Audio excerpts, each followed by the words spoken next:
Chapter 3053. Okay, Mrs. Tang. After Tang Chuan accompanied Qin Ning to the hospital, he drove her back to her apartment. He then drove to the company. After Qin Ning returned home, she was a little tired. She took a shower and was about to go to bed. Just then, she heard an order. She walked downstairs in her nightgown with her hair down. When she opened the door, she was slightly surprised. "Let's talk," the domineering Mrs. Tang said. She wanted to talk to Qin Ning as soon as she walked in. Qin Ning was confused. Do you need something from me?" "Of course." "Okay. How long have you been living here?" Mrs. Tang looked at Qin Ning and asked. "Less than half a month." Qin Ning thought for a moment. "Are all socialites so open-minded these days?" "What do you mean?" Qin Ning received an American education, so she didn't know how to react to Mrs. Tang's harsh words. "Miss Qin, you're from a prestigious family, and your family is well-to-do. How could you do such a thing?" "What did I do?" Qin Ning was confused. "You and my son are only dating. You're not officially married, right?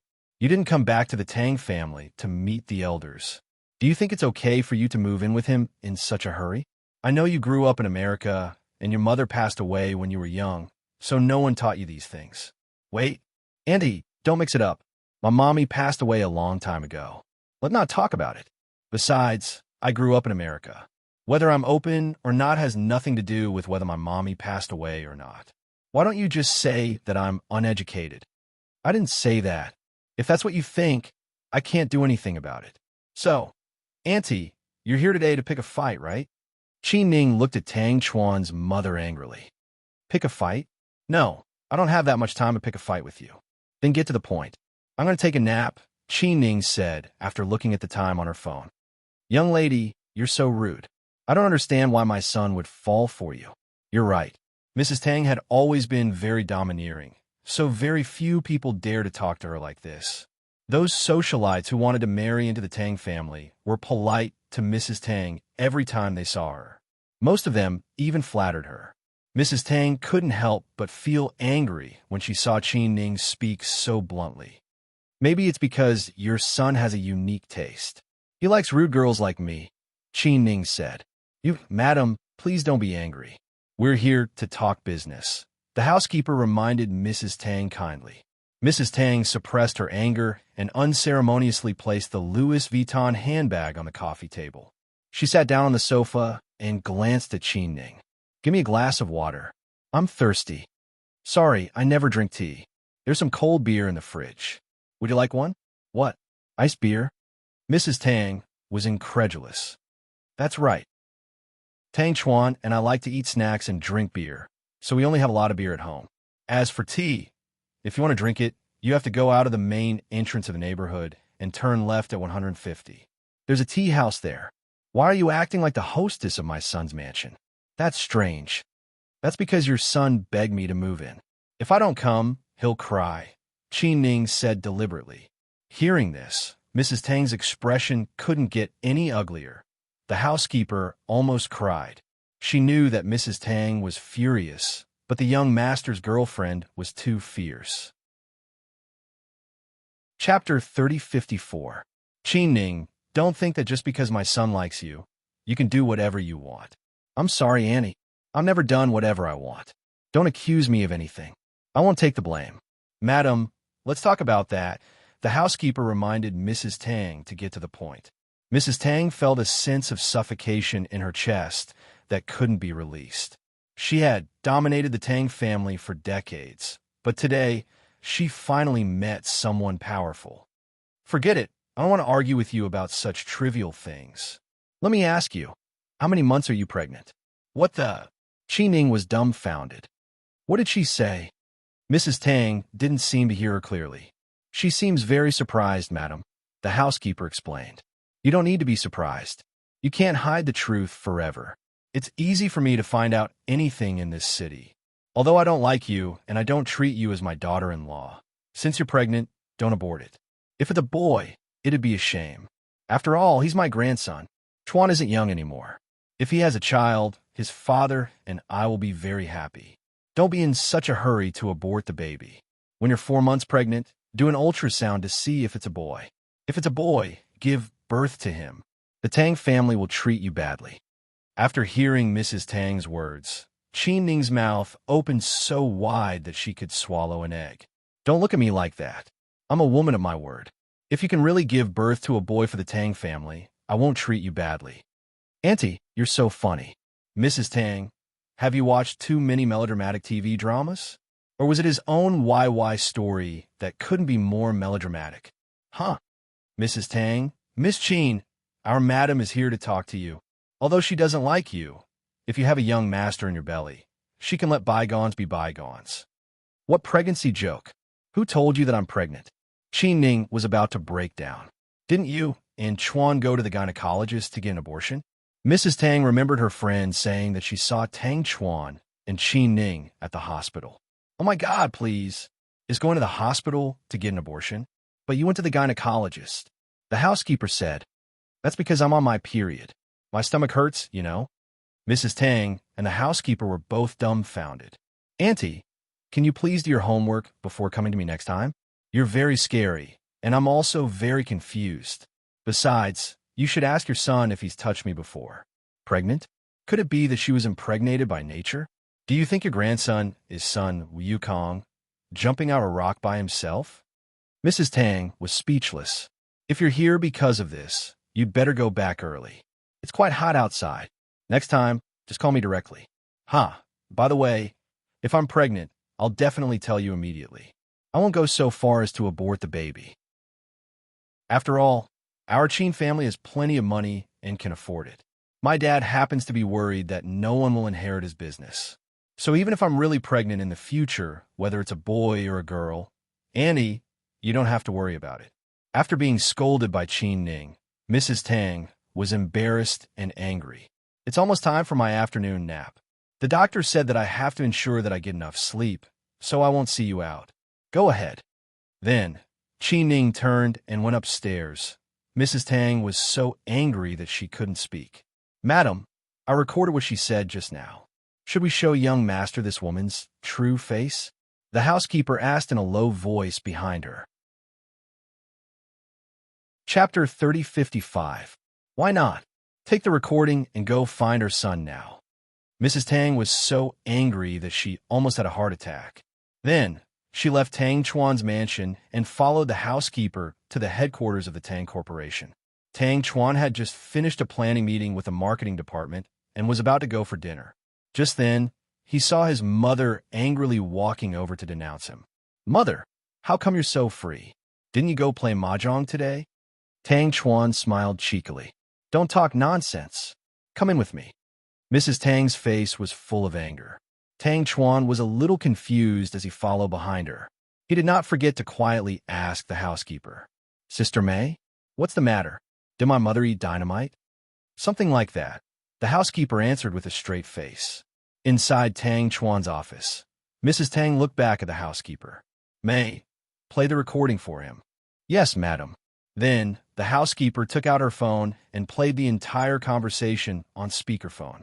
Tang Chuan listened quietly and couldn't help but laugh. After the recording, Mrs. Tang glared at her son. Look at this woman. She acts one way in front of you and another way behind your back. She must be very obedient and sensible in front of you, right? Look at her attitude toward me. Mom, if that's what you think, you're wrong, huh? Mrs. Tang was confused. Ning Ning is being very polite to me. She usually yells at me. Tang Chuan said. Mrs. Tang, young master, are you serious? Don't joke with madam. The housekeeper didn't believe it either. No, I'm serious. Mom, you're very brave. You actually went to find Ning Ning behind her back. Ha ha. Thinking about what Qin Ning said to his mother, Tang Chuan laughed out loud. Didn't I think she was pregnant? Mrs. Tang was a little angry. Pregnant? I want to, but I haven't even slept with her yet. How can I get pregnant? If she gets pregnant now, the child won't be mine. Do you want your son to be cheated on? What nonsense are you talking about? I just want to tell you that look at how uneducated this woman is. Who said that? Ning Ning is a very nice person. She treats her friends and family very well. Really? I can't tell at all. Look at her attitude towards me. Mom, I have to talk to you about this. There's a saying, if you respect her, she'll respect you 10 times over. Look at you. You were so aggressive. If it were any other girl, they would have been scared to tears. Our Ning Ning is brave. She fought you alone and won by a small margin. Ha ha. Tang Chuan, are you really my son? Mrs. Tang was furious. You shouldn't be asking me about this. I was wondering if you had mistaken me for someone else at the hospital. Didn't you notice that I'm better looking than you and Dad? Tang Chuan brushed his short hair and pretended to be handsome. The female housekeeper almost laughed out loud because of his young master's teasing. Don't joke around. Be serious. Mrs. Tang was furious. I've always been serious. Mom, I'm warning you. Don't mess with our Ning Ning. You won't have a good ending. What? You're not even married yet, and you're already forgetting about me? Do you have a conscience? Mrs. Tang was so angry that she was about to cry. Mom, if you promise not to mess with me in the future, I'll definitely have a conscience. Tang Chuan patted his chest and promised. I want you to break up with that woman immediately. Right now, Mrs. Tang ordered angrily. Chapter 3056. Mom, if that's the case, then I can only... At this point, Tang Chuan deliberately paused. What can you do? Mrs. Tang curiously looked at her son's unfinished sentence. Then I can only go to the States with Qin Ning and become a live-in son-in-law of the Qin family. The Qin family is richer than us anyway. My wife is pretty and cute. The most important thing is that you don't have to get involved with me. You unfilial son. I'll beat you to death. How did I give birth to a wastrel like you? Look at your cousins. Which one of them is like you? Yeah, they're all puppets. They do whatever their parents say. I'm the first in the Tang family to be weaned. Mrs. Tang, young master, don't make Mrs. Tang angry. She's not in good health right now. The housekeeper tried to mediate. Mom, you're not in good health. Go home and rest. I haven't eaten yet. I'm starving. I'll go out and get some food. Before his mother could say anything, Tang Chuan wrapped his arms around his mother's neck and kissed her on the cheek. He even purposely made a noise with a smack and ran away quickly. Mrs. Tang was angry and resentful. Come back here. Mrs. Tang, I think young master has a bad temper. Let's go home first. Mrs. Tang worked for a whole day, but got nothing. After being pissed off by Qin Ning, she was pissed off by her son. In a Sichuan restaurant downstairs, Tang Chuan ordered 2 dishes and a bottle of beer. Then, he immediately sent Qin Ning a video call. What? Qin Ning lay in bed and picked up the video call in a daze. Ning Ning, come eat at the Sichuan restaurant downstairs. I'll treat you to boiled fish. I'm not going. Come on. I miss you. I'm not going. I'm in a bad mood. Is it because of my mom? Did she bother you? Tang Chuan chuckled. You still have the nerve to say that. Your mother is such a bitch. Qin Ning complained helplessly. Haha, my mom is like that. Now you know why I wanted to be your live-in son-in-law, right? Because compared to my parents, your father's character is simply superb. My daddy is coming soon. Speaking of which, I miss that old man a lot. Qin Ning's eyes suddenly became warm. Well, this time my father-in-law is here. I have to be a good host. I have to treat him well. Don't talk nonsense. No, I'm serious. Besides, my brother-in-law is about to wake up. Let's celebrate. Since everyone is so happy, why don't we consummate our marriage? Scram. Ha! I knew you would scold me. What's there to be happy about? We don't even have a clue about my sister-in-law's whereabouts. My brother won't be happy when he wakes up. It's okay. I believe that our sister-in-law will be blessed by God. She and the child will be fine. Tang Chuan comforted. I hope so. Middle Eastern countries, cold storage. Hearing the shuffling of footsteps outside, Lu Yin immediately opened her eyes in alarm. Xiao Fei had been gone for a while. After her wound was stitched up, she looked much more energetic than before. Although the temperature in the cold storage was low, it was enough to keep her brain awake and not make her pass out. Sir, Lu Yin is in there right now. Should we charge in? His subordinate asked Ian for instructions carefully. Ian was wearing a black cloak with a hood. Thick black eyeliner covered his eyes, making him look very demonic. There was a creepy smile on his lips, the kind that made people's hair stand on end. Chapter 3057. Don't worry, Yenner isn't that easy to deal with. Ian smiled evilly. Hearing so many footsteps, Lu Yin knew that it wasn't Xiao Fei and his reinforcements. She waited for a long time, but didn't see anyone come in. She was puzzled. Lu Yin's body was still weak after the surgery. She leaned her body against one of the concrete pillars in the cold storage. Ian looked at the old cold storage room quietly, but wasn't in a hurry to go in. "Sir, if you're worried about a trap, we can set a fire and smoke the woman out," one of his men suggested. Upon hearing this, Ian slapped the man so hard that he saw stars. "You've been with me for so long, but you still can't shut up." "I'm sorry, sir. I was wrong." All of Ian's subordinates knew that he was temperamental. It was hard to guess what he was thinking. No one knew what he liked. He was like a madman. Finally, Ian walked closer to the cold storage room door and was about to walk in. "Sir." His subordinates wanted to stop him, but didn't dare to. Ian had brought dozens of people with him.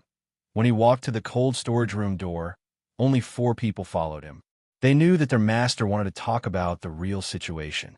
At the cold storage room door, one of Ian's subordinates opened the door for him and didn't lock it. When Ian walked in, he felt a gust of cold air blowing against his face. The cold storage room wasn't very big, so he could see everything inside. So, he saw Lu Yin curled up in a corner, leaning against a pillar. She looked exhausted. "Disgusting guy. It's really you," Lu Yin said in perfect English as she looked at Ian with disgust. "Haha, disgusting guy, is that my new name? I like it." Lu Yin glared at Ian. "Baby, you look seriously injured." Ian said, "Don't worry, I won't die. Even the King of Hell doesn't dare to take my life." "King of Hell? Who's the King of Hell?" Ian didn't understand Chinese culture and was confused. "It's your ancestor," Lu Yin said in annoyance. "No, that's not my ancestor's name. Baby, where's your sweetheart? Why did he leave you and run away? He's a heartless guy. I told you, why don't you follow me? I love you so much." Ian looked at Lu Yin with great interest. In the past few years, the amount of manpower and money he had spent on hunting Lu Yin was shocking. Other than capturing Lu Yin to threaten the professor, Ian had his own selfish motives. That was, he had an extremely strong interest in this treasure with an Eastern face. Ever since Lu Yin was a teenager, he had been thinking about her. It could be said that he had watched her grow up in the past years. For years, Yans with Lu with Lu, Yans with Lu with Lu's with Lu. He had never been so interested in a woman before. That was why he didn't have the heart to kill Lu Yin. "Cut the crap. Do I need your love? What do you know what love is? You only know how to pretend to be a vampire and play with disgusting things. Don't you even have teeth? Don't you feel embarrassed?" Lu Yan's tongue was even sharper than Huo Min's. Lu Yin was the first person in history who dared to talk to Ian like this. Ian's subordinates' expressions changed when they heard what Lu Yin said. "Boss, I'll teach this rude woman a lesson for you." Ian's subordinate walked toward Lu Yin with his bare hands, intending to pick her up and give her a good beating. Chapter 3058. Before Ian could stop his subordinate, he saw him rushing over with big strides. Before he could reach Lu Yin, he heard a bang. That person's entire body was blown away. The others were so scared that they retreated behind Ian. They had heard that Lu Yin was an explosives expert and had been playing with all kinds of explosive materials since she was a few years old. The military of many countries wanted to recruit this explosives genius, but they were all rejected. How could Ian not know? However, this brainless subordinate rushed over without thinking about the consequences in order to protect his boss and claim credit. So, he could only be blown away. "Baby, you're still so naughty. Every time we meet, you give me a big gift." Ian didn't feel anything about losing a subordinate. Instead, he was pleasantly surprised by Lu Yan's design. "A big gift? No, that's not it. This is at most an appetizer." Lu Yin smiled. "Then your appetizer is really unique," Ian praised. "Ian, do you know Journey to the West?" Lu Yin closed her eyes and leaned against the pillar leisurely. Journey to the West. Ian froze. Yes, it's a famous novel in our country. It's about a master and his disciples who protected their master in the journey to the West. But that's not the main point. The main point is that every time the disciple went out to do something, In order to protect the disciple who didn't know martial arts, they would draw a circle around him. Then, the demons and ghosts wouldn't dare to come close, Lu Yan said slowly. So, Ian seemed to be curious about Lu Yan's story. So, I also have a circle around me. It looks peaceful, but it's actually very dangerous.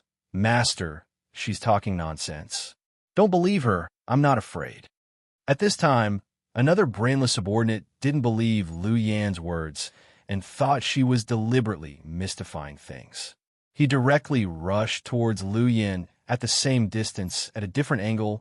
Another explosion exploded on the spot. The person reacted quickly and dodged in time.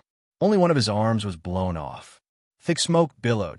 The air was filled with the smell of gunpowder. I told you it's true, but you still want to die?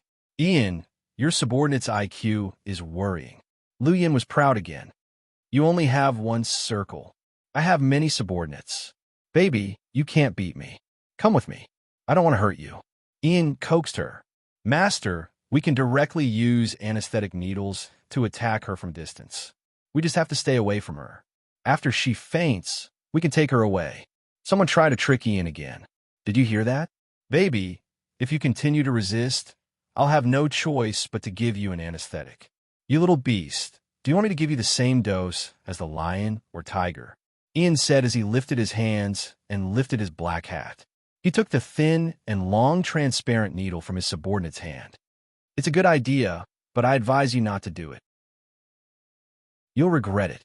Lu Yan chuckled. Oh, why would he regret it? Could it be that my baby has a better way?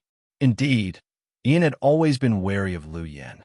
After all, he had fought with her many times and knew how cunning she was. Therefore, upon hearing Lu Yan's words, Ian became even more cautious and hesitated in his actions. Boss, this girl is bluffing. She's alone and helpless. How could she have any other way? Ian, do you want to try? Let's see who will be the unlucky one if you shoot the anesthetic needle at me. Lu Yan opened her watery eyes and looked at Ian with a confident smile. Chapter 3059, China Military Hospital. As soon as Rick got off the plane, he and Cece went to the military hospital to see Qin Chu. Suyu came after hearing the news. When he arrived, Rick had been in the ward for a long time. Maybe because he was in a bad mood, Rick was alone with Qin Chu. Cece was outside the door with the bodyguards Rick brought. Cece sat there with two white bodyguards standing behind her. President Su. Seeing Suyu, Cece stood up. Where's Rick? He's inside. How long have you been here? About half an hour. We came as soon as we got off the plane. Cece said, Okay, I'll go in and take a look.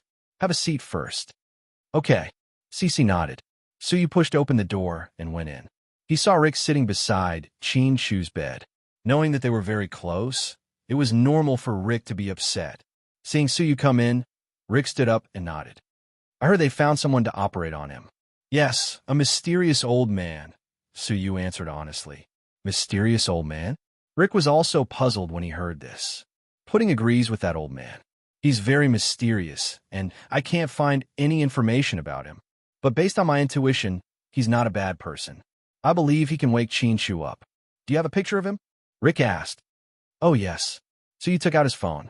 He had taken a picture of the old man and wanted to investigate him, but he didn't find anything. Rick took the phone and glanced at it. His expression changed. You know him? Suyu saw the subtle change in Rick's expression and immediately asked.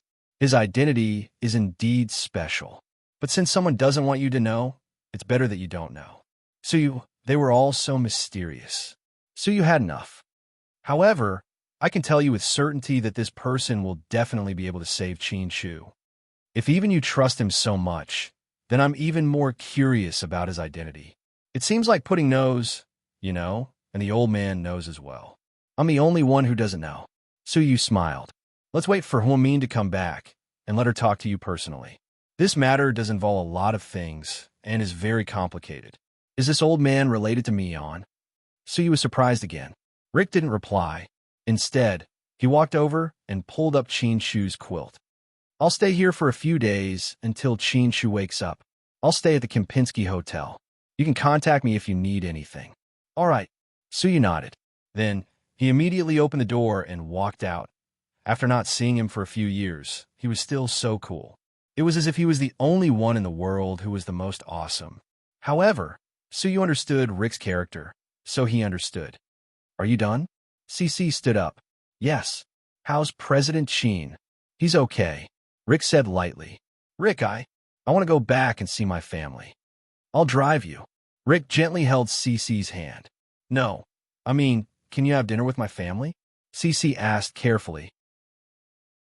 Rick didn't expect this, so he froze for a second. Of course, I won't force you if you don't want to.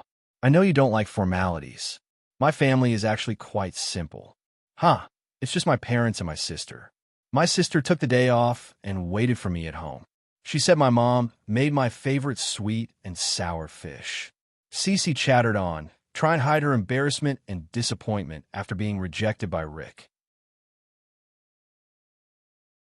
Chapter 3060. Let's go. Cece froze. Let's go to your house for dinner, Rick repeated patiently. Then Cece couldn't hide the ecstasy in her eyes. This guy actually agreed.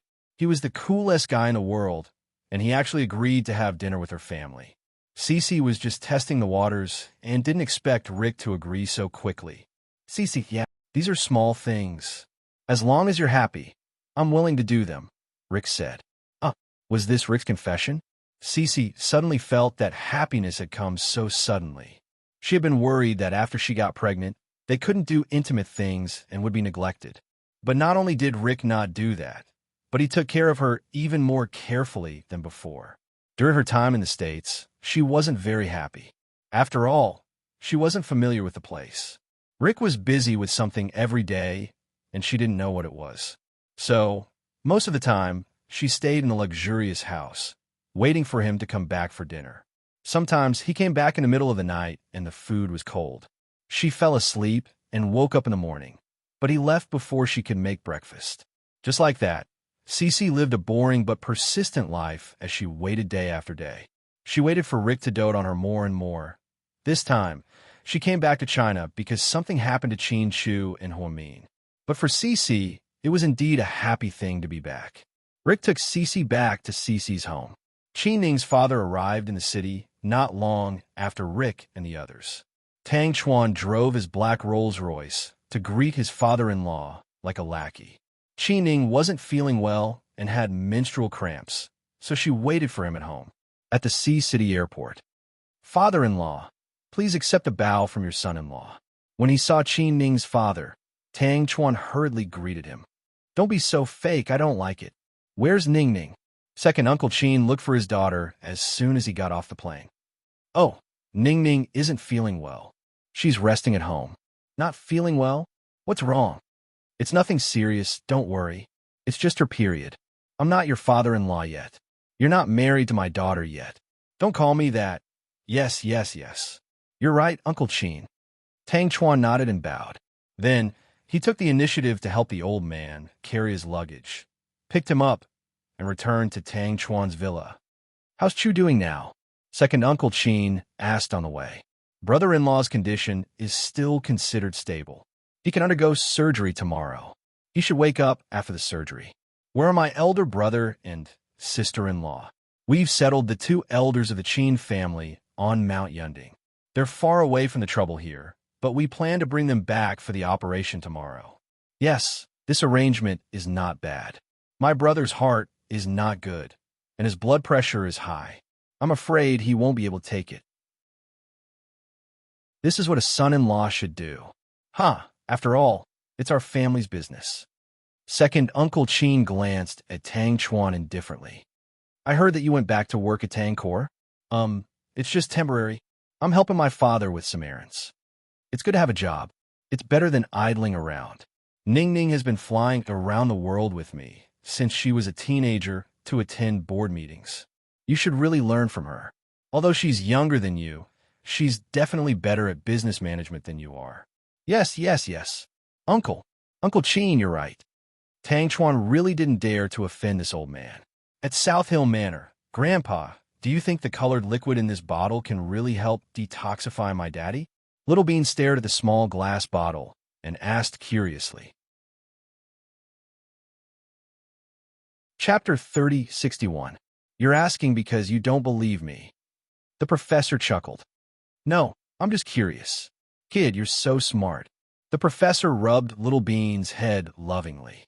In the past 2 days at South Hill Manor, the twins didn't feel bored following the old man around. Instead, they found it very interesting, especially Little Bean, who thought her grandpa knew a lot and knew everything. He could cook, cure diseases, study all kinds of interesting liquids, and do chemistry experiments. He could do magic and tell interesting stories about criminal psychology. There was nothing he couldn't do. Even when Suyu offered to take her out for dessert, she refused and didn't want to leave the house. The professor hadn't lived such a peaceful life in a long time.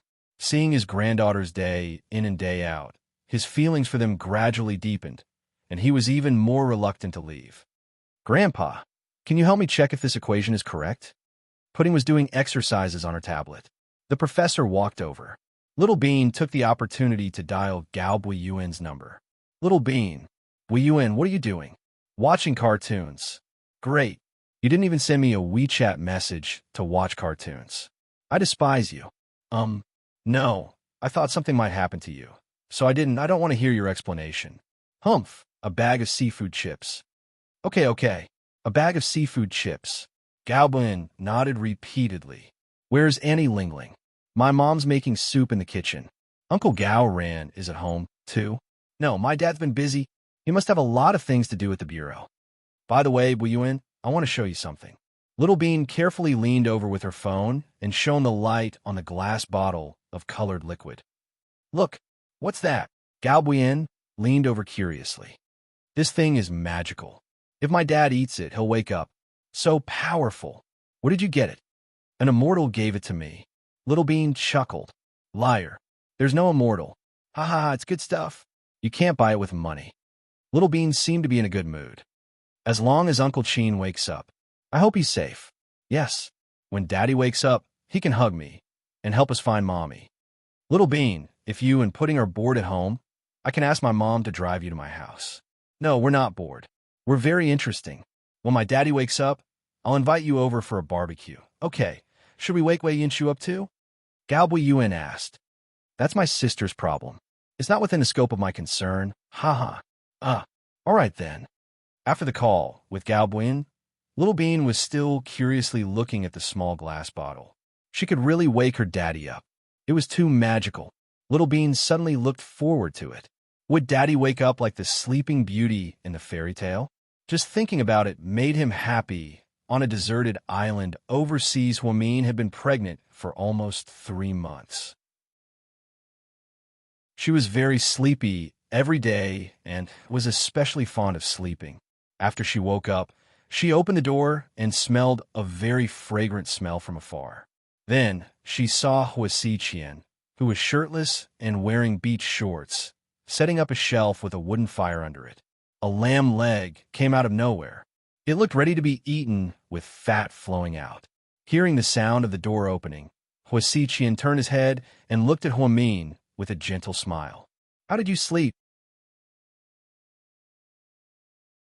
Chapter 3062. Huamin didn't answer. Instead, he walked over with a cold expression on his face. My people sent us a lot of meat. I saw a marinated lamb leg. I think you'll like it. Huasi Qian, are you really going to stay here for the rest of your life? What's wrong with staying here for the rest of my life?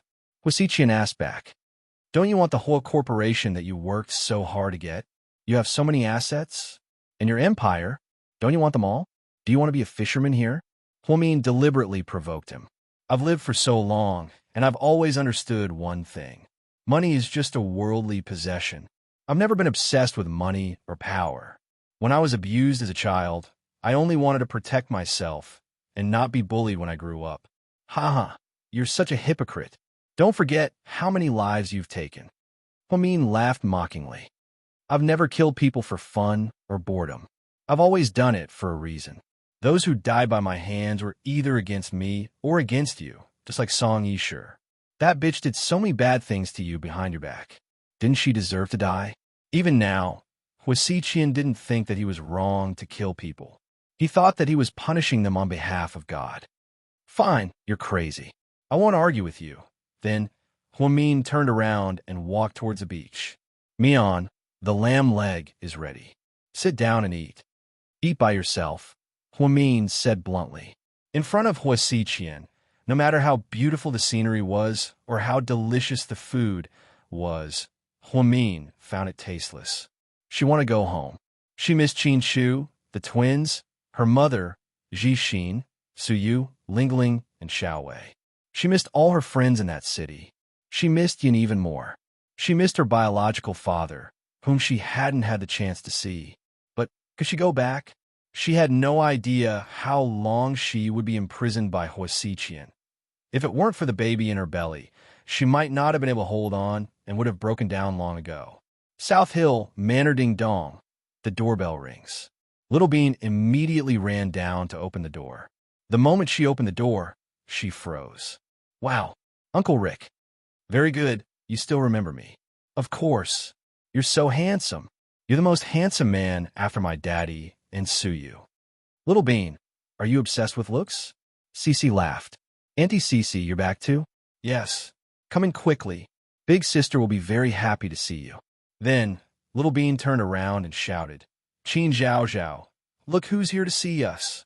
Pudding put down her computer and stood up. Uncle Rick, Auntie Cece. Pudding was also surprised, but not as excited as Little Bean. I brought you some gifts. I bought them at Disneyland. You guys should like them, right? Cece handed the dolls to the sisters. Thank you, Auntie Cece. Who's here? You two look so happy. The professor walked downstairs. When he saw Rick, he was slightly surprised. Rick nodded at the professor, and the professor nodded back. Pudding, Little Bean, can you take Annie to your backyard? I heard you have Bulgarian roses. Annie loves roses. No problem. I'll take you there. Little Bean took the lead. Cece took the opportunity to send the twins away, leaving only Rick and the professor in the living room. After the kids left, Rick spoke first. Professor, I didn't expect you to come in person. Kid, you know me? Professor Lu narrowed his eyes slightly. Chapter 3063. I've seen your photo before, Rick said in a low voice. I see. The professor smiled. It's great that you're here. I'm glad you're here. Qin Chu will be saved. Rick knew what kind of person the professor was, so he knew what to do. Yes, that's not a problem for me. Professor, you're very powerful. You should be able to find Mion's whereabouts easily, right? No, I'm not. You don't have Mion's whereabouts either? Rick was surprised. Yin is still looking for her. That means Hua Xiqian really invested a lot this time. Even you can't find her, Rick said. That boy from the Hua family is very meticulous.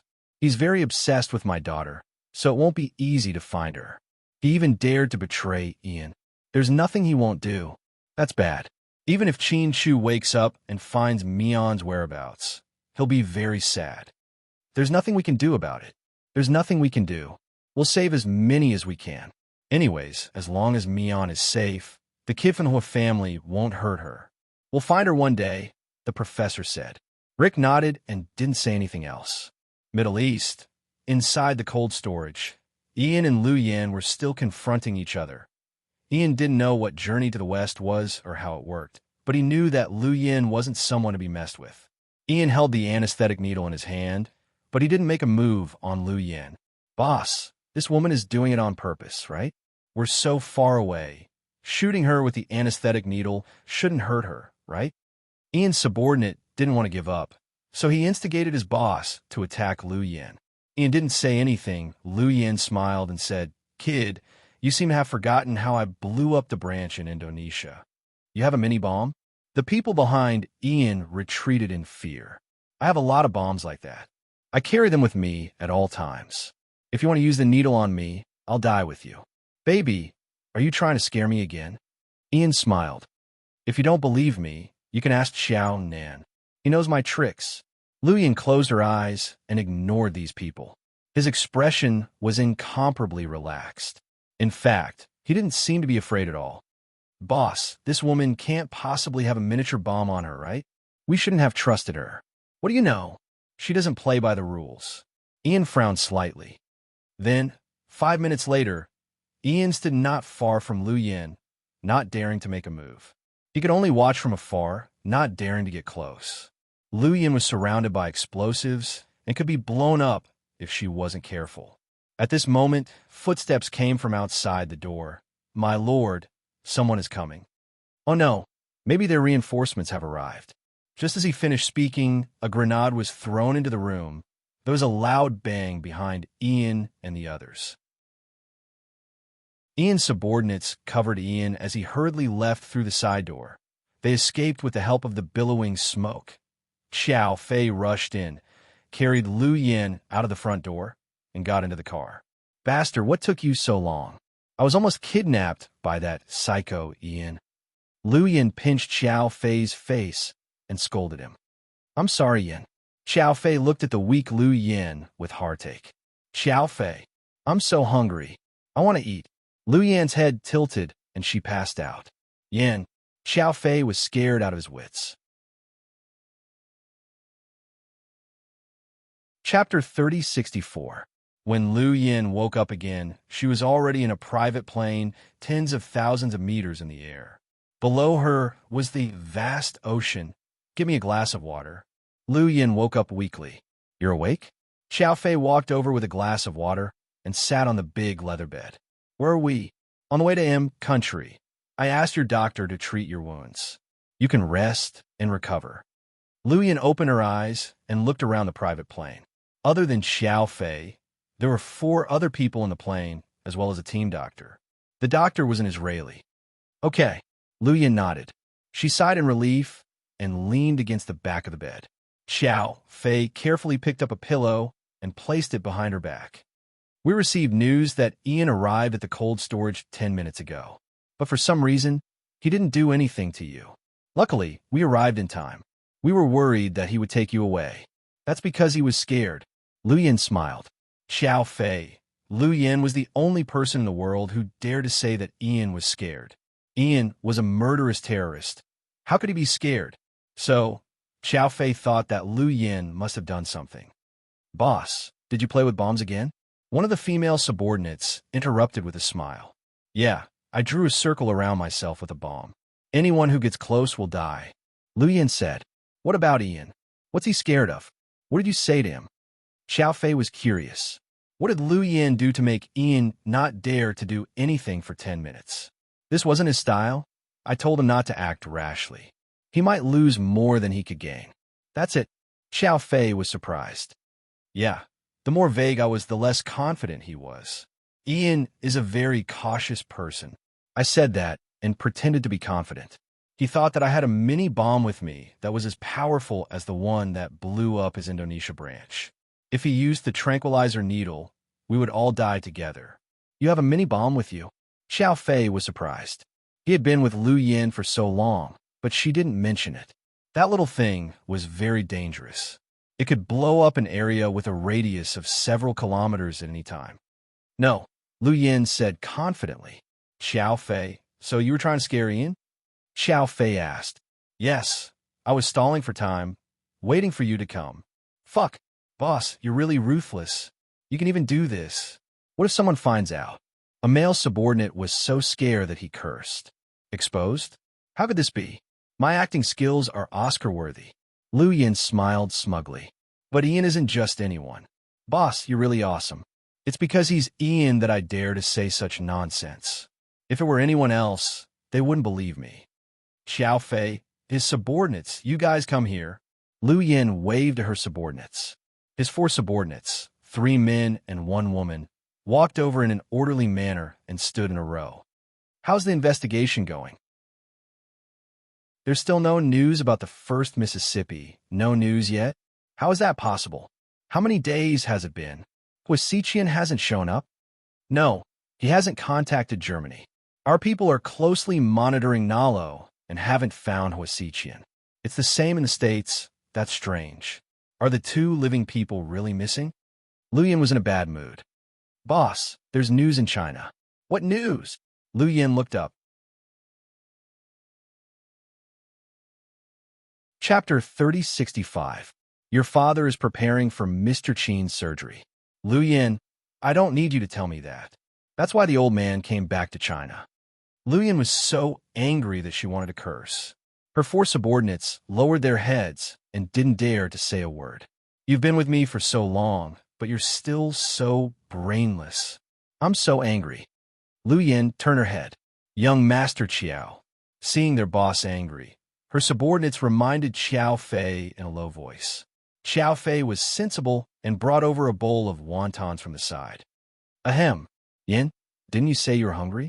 I'm not hungry. I'm full from being angered by them. Lu Yin said in a huff. Wontons. Are you sure you don't want to eat them? Wontons? Where did you get them? Lu Yin immediately turned her head and saw the bowl of fragrant wontons in Xiao Fei's hand. Have a bite first and see how they taste. Xiao Fei picked up the bowl and fed Lu Yin a wonton with a small spoon. Although Lu Yin had been living abroad, she liked Chinese food the most. She liked all kinds of snacks, including Sichuan, Hunan, and Cantonese. Xiao Fei had been with her for a long time and knew her personality well. How is it? Seeing Lu Yin eat one, Xiao Fei asked tentatively. Psycho Qiao, where did you get it? Tell me first. Is it good? It's so delicious. Lu Yin impatiently snatched the small bowl from Xiao Fei's hand and began to eat. Be careful. It's hot. Eat slowly. No one will take it from you, Xiao Fei reminded her. At the same time, he waved his hand at Lu Yin's subordinates and asked them to leave quietly. Her subordinates immediately understood and left the inner cabin. Say, there's always someone to beat. I used to think that with our boss's bad temper, no one could control him. I didn't expect that young Master Qiao, who looks cold and quiet, would be our boss's nemesis. Of course, young Master Qiao dotes on our boss. He betrayed his family for our boss. There aren't many men like him nowadays. Yeah, if I were our boss, I would have agreed to young Master Qiao's proposal. Forget it, let's not get involved. If the boss hears us, we'll be screwed. A few of his subordinates ran to the outer cabin to rest. Xiao Fei was taking care of Lu Yin. After finishing the bowl of wontons, Lu Yin wiped her mouth in satisfaction. Psycho Qiao, you still haven't told me where this thing came from?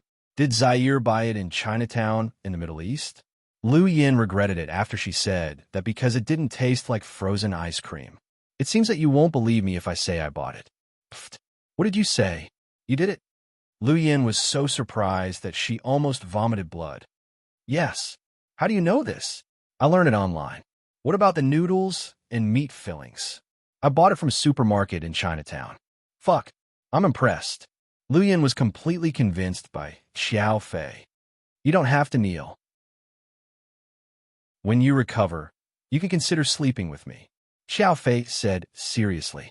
Sleeping with you. Don't think about it all day long. When you have time, help me find out where my sister is. I'm so anxious.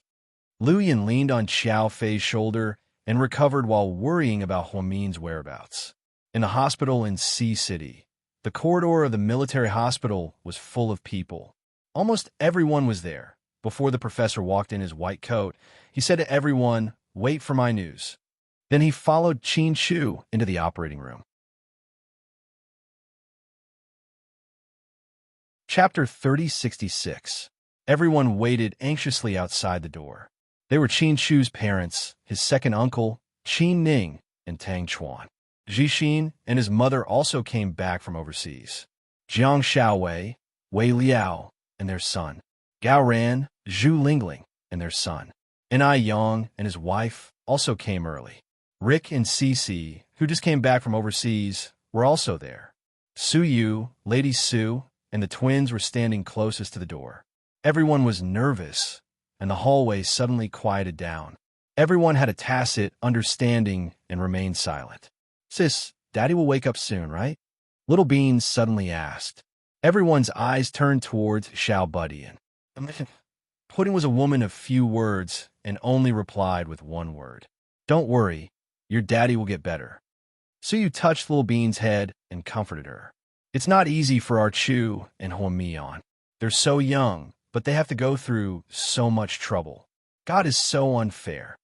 Lady Qin leaned on her husband's shoulder and covered her face as she cried. Auntie, don't be sad. Big brother will be fine. When he gets better, he'll go find Mian, Qin Ning said. Yeah, My brother-in-law is a godlike man. He can do anything. He'll be fine. I don't know if this old man can save my son. I hope he can. Chin-Chu's father also looked worried. Uncle Chin, the old man, is a great doctor. Don't worry. No one knew the professor's identity, so it was normal for them to be worried. But Rick knew about it, so he reassured everyone. Rick, you seem to know as well. Gao Ran stood beside Rick and whispered, "It's very complicated and can't be explained in 1 or 2 sentences. I'll tell you when Chin-Chu wakes up." MHM. Gao Ran nodded and didn't ask any more questions. Little Bean, what's that in your hand? Gao Ran walked over and asked. Cake. I made a strawberry cake myself. I'll give it to my daddy when he wakes up. Little Bean carefully held the cake. It was obvious that her little body was quite nervous. Just like that, time passed by. 2 hours later, the professor walked out with the assistant from the hospital. How is it? Everyone gathered around. Suyu asked anxiously. The surgery went smoothly. First, the toxins in his body were dissolved. Then, the liver was repaired. The professor spoke clearly. That's great. Suyu let out a sigh of relief. Everyone also became happy. Then, will we be able to see Chin-Chu in a while? Gao Ran was also excited. That's hard to say. We'll have to see how he recovers. Maybe a few hours, maybe a day or 2. So long. Chin-Chu's parents were a little disappointed. Now that the poison has been detoxified and the surgery has been done, it's only a matter of time before he wakes up. It won't take more than 3 days. Don't worry. The professor gave a time limit. I want to go in and be with Daddy. Then, before anyone could stop her, Little Bean rushed in with the cake. Come back, Little Bean. Pudding rushed in after her sister. Let the 2 kids in. Now that he's fine, they must be worried. But it's not good to have too many people. The rest of you should go in batches. It's better not to disturb him. MHM. Suyu nodded. Rick walked over and handed a white handkerchief to the professor. Thank you for your hard work. Don't mention it. It's my own business. The professor smiled lovingly. Hearing this, Suyu looked back at the professor curiously. When are you leaving? I'll arrange for someone to drive you, Rick said. Chapter 3067. No need. It's troublesome if there are too many people. I can go by myself. When? The professor looked at his watch. I asked them to book a flight in 3 hours. It seems like we'll be leaving soon. In such a hurry. In a hurry? I've been out for the longest time. The professor smiled. Yes, I understand. Rick nodded. Old man, you can't leave yet. Chin-Chu hasn't woken up yet. Suyu interrupted. Brat, do you want me to stay for the rest of my life? I'm afraid I won't work. Give me a commission. The professor looked at Suyu with a smile. To be honest, he quite liked this brainless young man. It was said that he liked Mion very, very much. He liked Mion and the children very much. Commission? If it's about money, then it's easy. How much do you want? Name a price. Cash or check. Suyu said proudly. In Suyu's opinion, anything that could be solved with money was not a problem. So when he heard the old man talk about money, he was very happy. Brat, keep those 2 coins for yourself. Don't show them off. Old man, you're too arrogant. Imperial Star is a listed company. Although it's not the top company in the country, it's still a gathering of superstars. Conservatively speaking, it's worth more than 10 billion yuan. How can you say that my 2 coins are nothing? Are you stupid? Ha ha.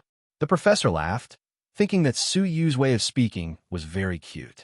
Okay, I'm not going to talk nonsense with you here. I'm going to take a shower and change my clothes. I'll say goodbye to the 2 little ones.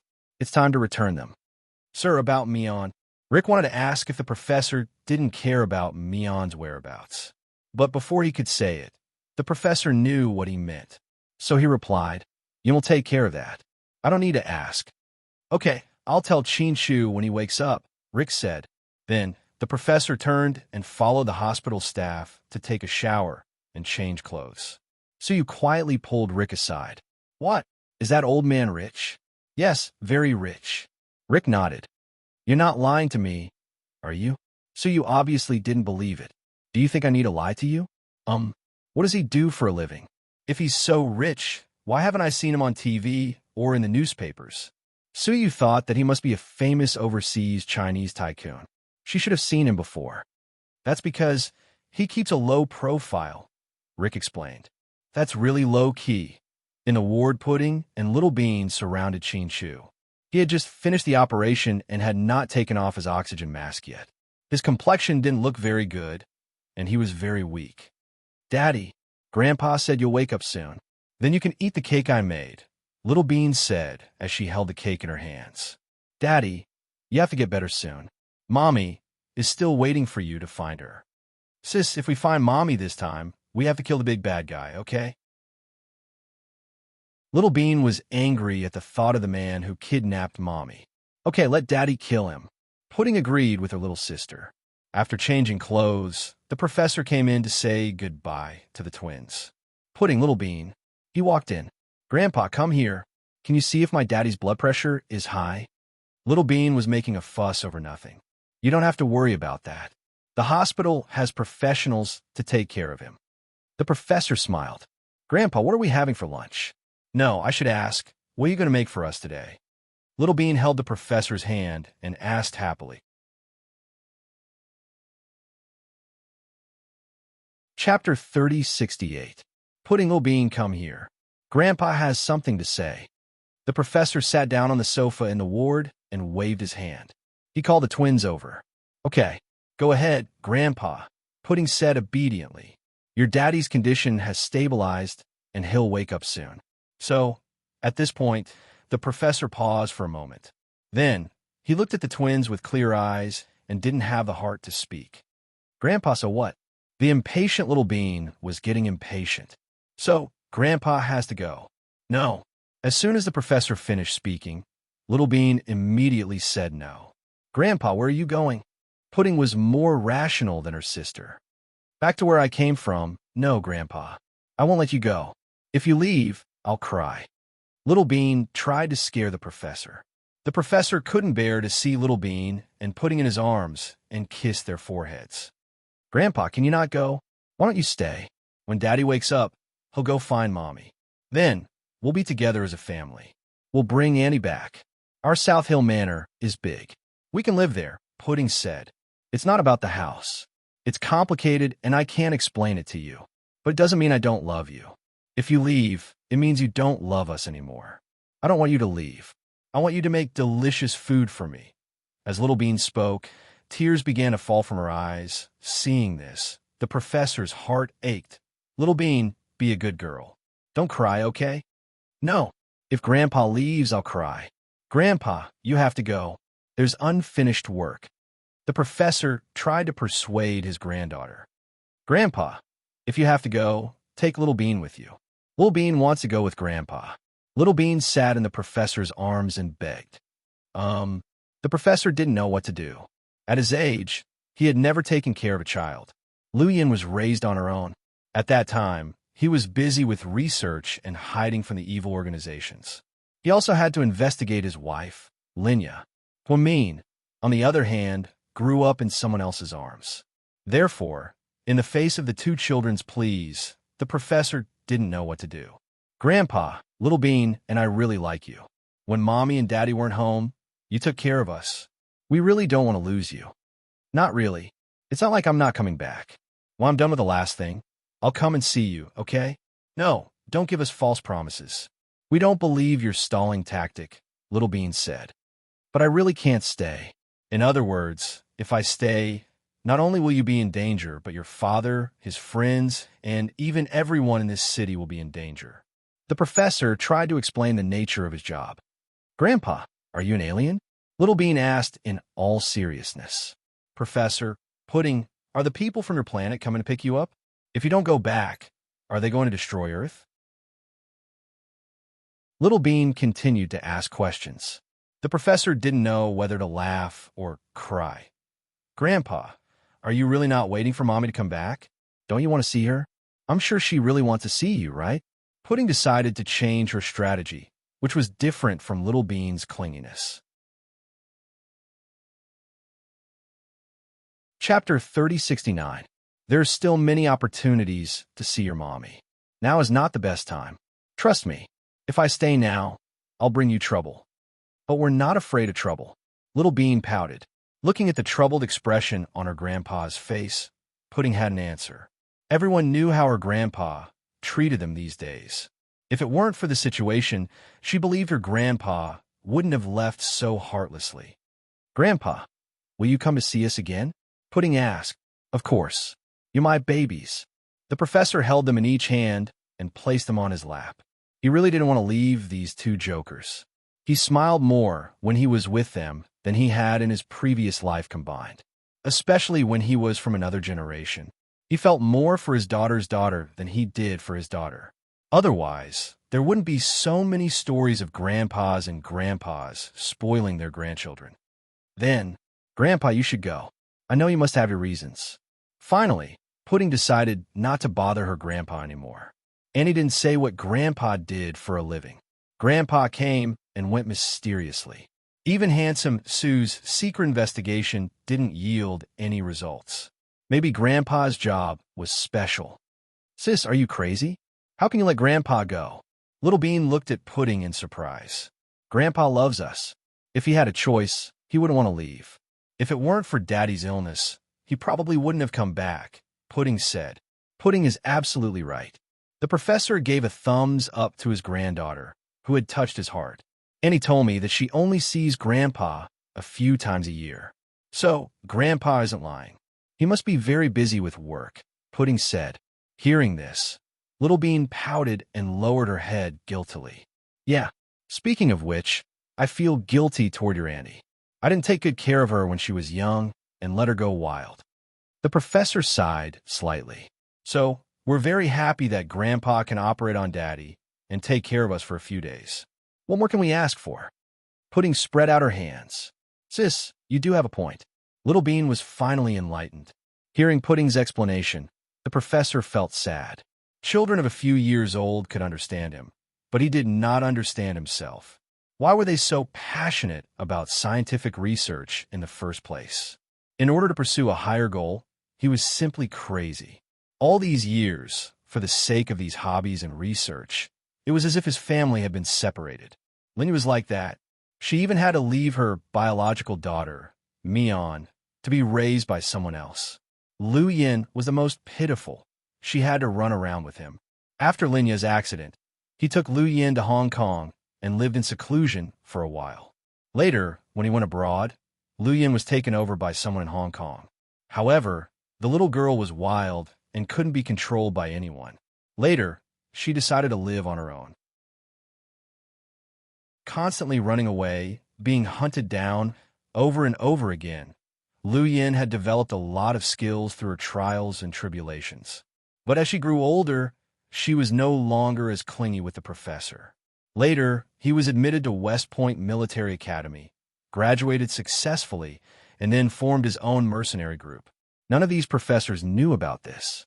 Later, the FBI told him that his daughter was already one of the best in the mercenary world. She was the most wanted criminal in the world. At that time, he realized that Yin had unknowingly grown up and walked on the path of a strong person. "Grandpa, don't cry. I won't force you to stay." Seeing her grandpa's wet eyes, Little Bean quickly comforted him. Chapter 3070. "No, Grandpa's fine. I just suddenly remembered something from the past." The professor pulled himself back from his thoughts and said gently to his granddaughter, "Grandpa, have you booked your plane ticket? Will someone take you back? I'll ask handsome Sue to make the arrangements. Uncle will escort you to the airport," Pudding said. "It's okay. Grandpa has made the arrangements. Someone will pick me up. Don't worry." "Okay." Pudding nodded. "Daddy will wake up soon. The two of you should be obedient and wait for Mommy to come back." "Okay." Pudding nodded obediently. Just then, the professor's watch reminded him in a low voice, "Professor, you should go to the airport." "Okay, I got it." Then the professor stood up. "Grandpa, you'll miss us, right?" Pudding was still reluctant to leave. After all, she was a child. No matter who she lived with for a few days, she would become dependent on him. "Of course. Then remember to call me or video call me. It's easy for me to pick up. You know my phone number, right?" Pudding chattered. "Yes, I remember your and Pudding's phone numbers. I'll call you when I'm free. Despite his words, the professor knew that once he went back, it would be difficult for him to make a phone call. He could only contact Lu Yin for less than 50 seconds each time. After all, his whereabouts were too important. He didn't even know how many people were looking for him. The FBI would also keep an eye on his movements at all times. They wouldn't allow him to talk so much on the phone, but he didn't need to tell the children about this. They were already disappointed that he was leaving. If they knew that he wouldn't call them, they would be very sad. Then, Grandpa's leaving. The professor turned around and walked out slowly. Grandpa, goodbye. I'll miss you. Pudding's voice trembled when she said this. It was obvious that she was crying. Grandpa, have a safe trip. Pudding suppressed her emotions and pretended to be calm. Okay. The professor nodded and walked out with a heavy heart. When he walked to the door of the ward and opened it, a drop of tear fell on his calloused hand. Then, he opened the door and left without looking back. The professor left without hesitation and didn't need anyone to see him off. Suyu and Rick stood at the entrance of the hospital, watching the black car slowly leave. Damn, what a mysterious old man. I'll find out his identity sooner or later. Suyu said. Rick didn't say a word, but there was a complicated look in his eyes. Lu Yin and the professor had complicated backgrounds and weren't people he and Suyu could control. Even Qin Chu would not easily step into their circle. Rick knew the reason why they hadn't come looking for Huamin all these years. Someone who had a grudge with the leader of the top international terrorist organization was no joke. After the professor left, members of the Qin family entered the ward to visit Qin Chu one after another. Lady Qin held the hands of her two granddaughters. Qin Ning, her father, and Tang Chuan all stood to the side. Uncle, since you're back, why don't you stay with the children? I think my brother will wake up soon, Qin Ning said. Okay. Qin Chu's father nodded. I'll take care of my brother in the hospital. You're not feeling well, so you should go back and rest. Dad, you should go back too. You must be tired from the long flight. Qin Ning looked back at her father. Ning, come out. Dad wants to talk to you. Qin Chu's second uncle gestured for Qin Ning to go out alone. Seeing the father and daughter acting so mysteriously, Tang Chuan's expression changed slightly. He felt uncertain.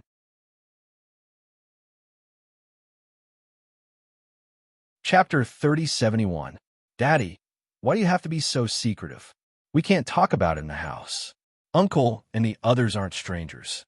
How are things going between you and that kid from the Tang family? Qin Ning's father asked coldly. That's pretty good.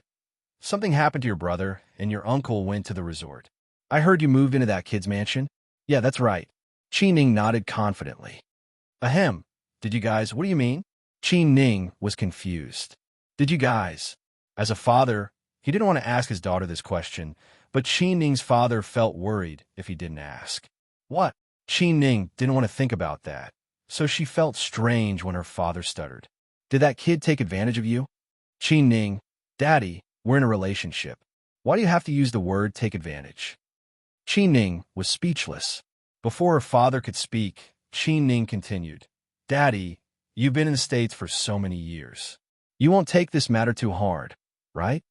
Although nothing happened between her and Tang Chuan, Qin Ning was still very open-minded and comforted her father. I'm not trying to control you. I'm just worried that you'll be too naive and stupid to be dumped by that kid. After all, that kid has a bad reputation.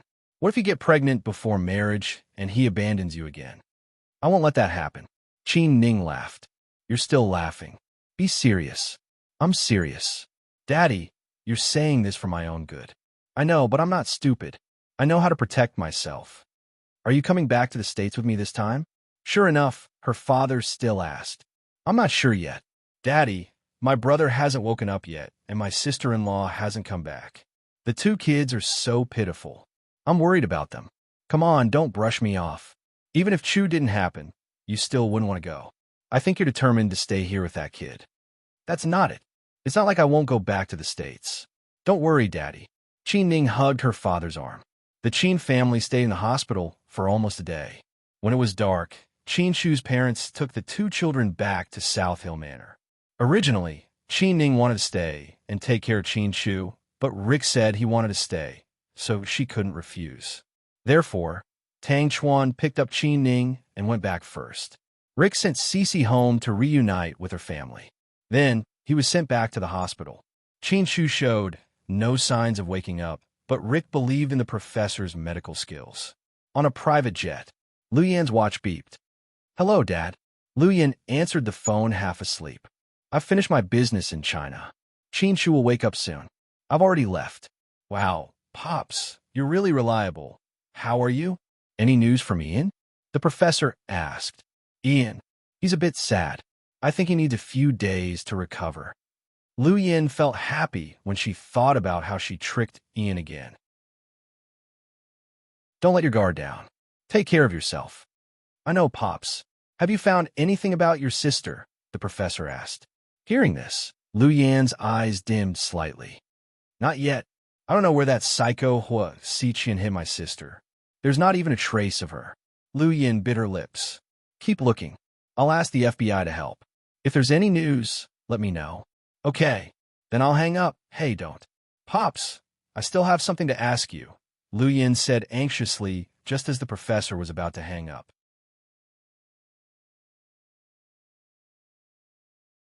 Chapter 3072. Go ahead.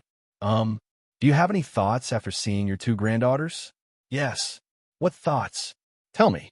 Lu Yan got up from the big bed in the inner cabin like a puff of smoke, her face full of gossip.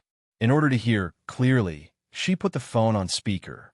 Xiao Fei, who was sleeping on a leather chair, was woken up by the noise.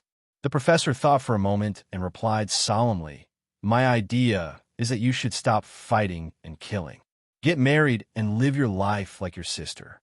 Lu Yan, you and Xiao Fei should hurry up and have children. I'll be happier if I have more grandchildren." Lu Yan, hearing this, Xiao Fei smiled slightly.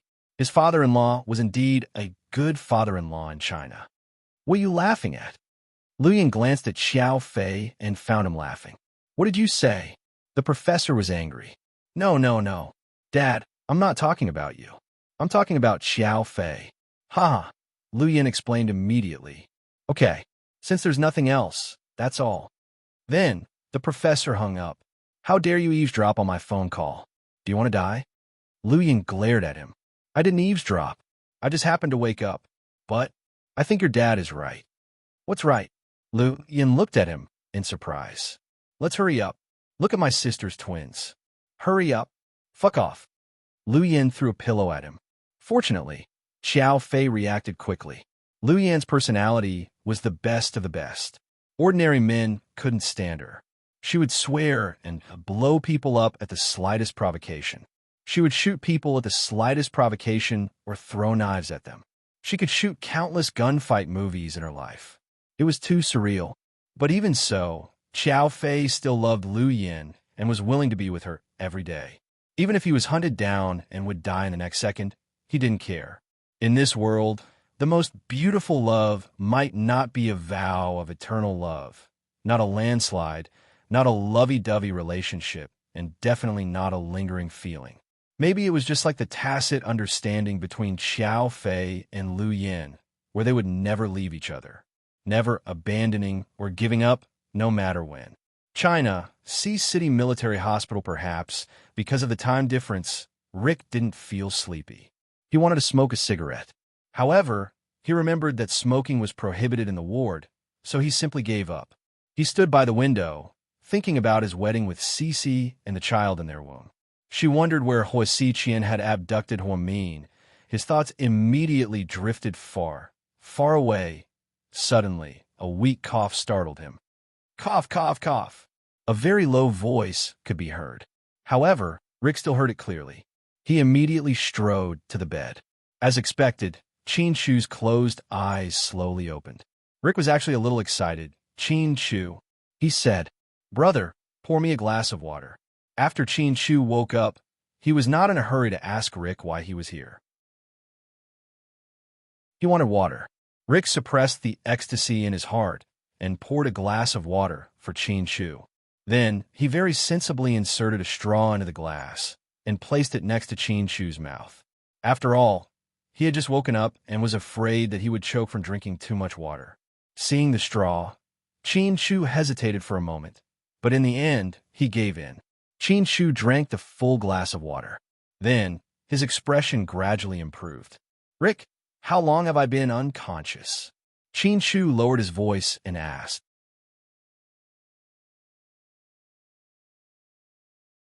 Chapter 3073. A few days. Chin-Shu was speechless. "I thought you were going to ask me what year it is now," Rick said seriously. "Not really. I was unconscious, not transmigrated. To be honest, you slept long enough. We were all scared," Rick said slowly as he sat on the chair beside the bed and looked at Chin-Shu. "Yeah, at that moment, I thought I was dead," Chin-Shu said. "How are you now? Do you feel uncomfortable? Do you want me to call the doctor?" "No, I'm fine now. Let's talk." Chin-Shu waved his hand and asked Rick, who was about to get up to call the doctor, to sit down. "Yeah. When did you come back?" "Yesterday. Cece is back too." "Yeah, they're all back." "How about my daughters? Are they okay?" Thinking of his two precious little girls, Chin-Shu felt warm in his heart. "They're fine. They stayed with you in the hospital during the day. At night, I saw that they were sleepy, so I went back to South Hill Manor with your mother." "My parents are back." "Yeah, your second uncle is back too." "Second uncle is back too?" Chin-Shu was slightly surprised. "Yeah, everyone was worried about you. They all thought that you would." Rick paused for a second. "I know. They all thought I wouldn't wake up, right?" "Yeah. After all, you're in a difficult situation. Plus, the medicine you took before was very stimulating. All the doctors in the country and abroad couldn't do anything about it." "Then who operated on me?" Chin-Shu asked. "How did you know?" Rick was shocked. Chin-Shu had just woken up. He didn't know anything about the situation. "There are sutures here." Chin-Shu pointed at his chest. "You're indeed a doctor. You're so sensitive. You even noticed this. I was just about to tell you that your surgery was actually... The professor is back, right?" Chin-Shu asked calmly. "You can even guess that. Other than my Mion, I don't think anyone has such amazing medical skills. Luyan definitely can't do it. She only knows how to make explosives. Yes, the professor is back." "I was shocked too. I didn't expect him to." Rick nodded. "I'm sure he will. Mion is his daughter. He won't abandon us." "Luyan must have been here too, right?" "Yeah, I think so."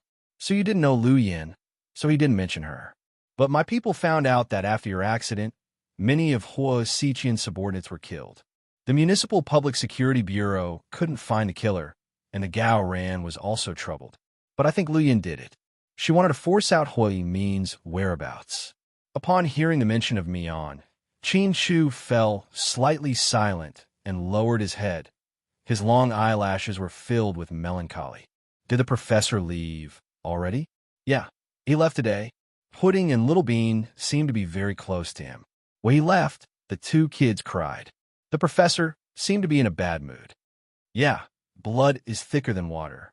Of course, they have feelings for each other." "Chin-Shu, why didn't you ask about Mion?" Rick couldn't hold it in anymore and asked him. "There's no point in asking. You guys definitely don't know where she is." "You thought of that?" Rick was surprised. As expected of the smart Chin-Shu, he seemed to be able to predict many things. Since Hua Xiqian planned all of this, he wouldn't let you guys find out so easily. That's not his style. "Chin-Shu, has it never occurred to you that Hua Mion is already dead?"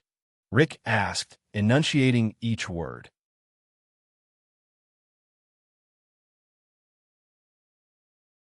Chapter 3074. "No, I never thought about it. Where did you get your confidence from? You're so decisive." Rick smiled, which was rare for him. "I've loved her for so many years, so I'm sure she's still alive." "Fine. I don't understand the chemistry between husband and wife. After all, I'm not married yet. You'll understand in the future." Chin-Shu smiled. "You're much better now. I thought you'd continue to be depressed because of the lack of news about Hua Min. I might have been in the past, but not now. Besides being Hua Min's husband, I'm also their father." Then, Chin-Shu took out his cell phone and opened the photos, looking at the smiling faces of the children. He and Hua Mion, he and the children, they were a happy family. The gentleness in Chin-Shu's eyes was something Rick had never seen before. After Huasiqian went missing, Ian seemed to be looking for him as well. This time, he even betrayed Ian. People like him would never listen to Ian wholeheartedly. Chinshu put down his phone and said to Rick, I thought he had a close relationship with Ian's family. After all, he and Nalo had a history. That's why Huasiqian probably hates Ian and his brother to the core. Huasiqian doesn't play by the rules. I've sent people to investigate, but there's still no news. Liu Yin is also investigating, and I'm sure the professor will do the same. Yeah, there must be a reason behind this. Mian is smart. I'm sure she'll find a way to send us a message. Chinshu was confident in Huamian. Meanwhile, on a deserted island, Huamian was being held captive by Huasiqian, but Huasiqian was really nice to her. Aside from restricting her freedom and not allowing her to leave the island, Huamian was very nice to her. Everything else was available. Seeing that Huamin didn't like to eat the food on the island, he ordered people to send some rare fruits and meat, even seafood, lobster, abalone, etc. However, no matter what he did, he couldn't seem to see Huamin's smiling face. Every day, Huamin would slander him. Even so, Huasiqian still felt very happy. Mian, look, you didn't really like those dresses, so I made a few more for you. They were made from high-quality silk from Suzhou. I made a few long dresses according to your figure, but considering that you're pregnant and your belly will get bigger and bigger, I asked the tailor to make some changes to your belly. Do you like them? Huasiqian carefully held a few light-colored dresses and presented them to Huamin. Huasiqian, don't waste your time. I won't like you no matter what you do. Huamin responded with a cold expression. It's okay if you don't like me. I've never forced you to like me. I like you. What's the point of one-sided love? Don't you think it's boring? Huamin glared at him. No, I'm enjoying it. Oh, right. I'll leave the dresses here for you. Try them on when you have time. They've been washed and disinfected. I know you're a clean freak. Huasiqian smiled. Huamin turned his head away and stopped talking to him. Huasiqian placed the dresses beside Huamin and stood up to leave. When he reached the door, he suddenly turned around. Mian, do you want to have fish soup tonight? As for the main dish, do you like rice or steam buns? This scene was like a responsible husband taking care of his pregnant wife. Huamin suddenly felt that the scene was very strange.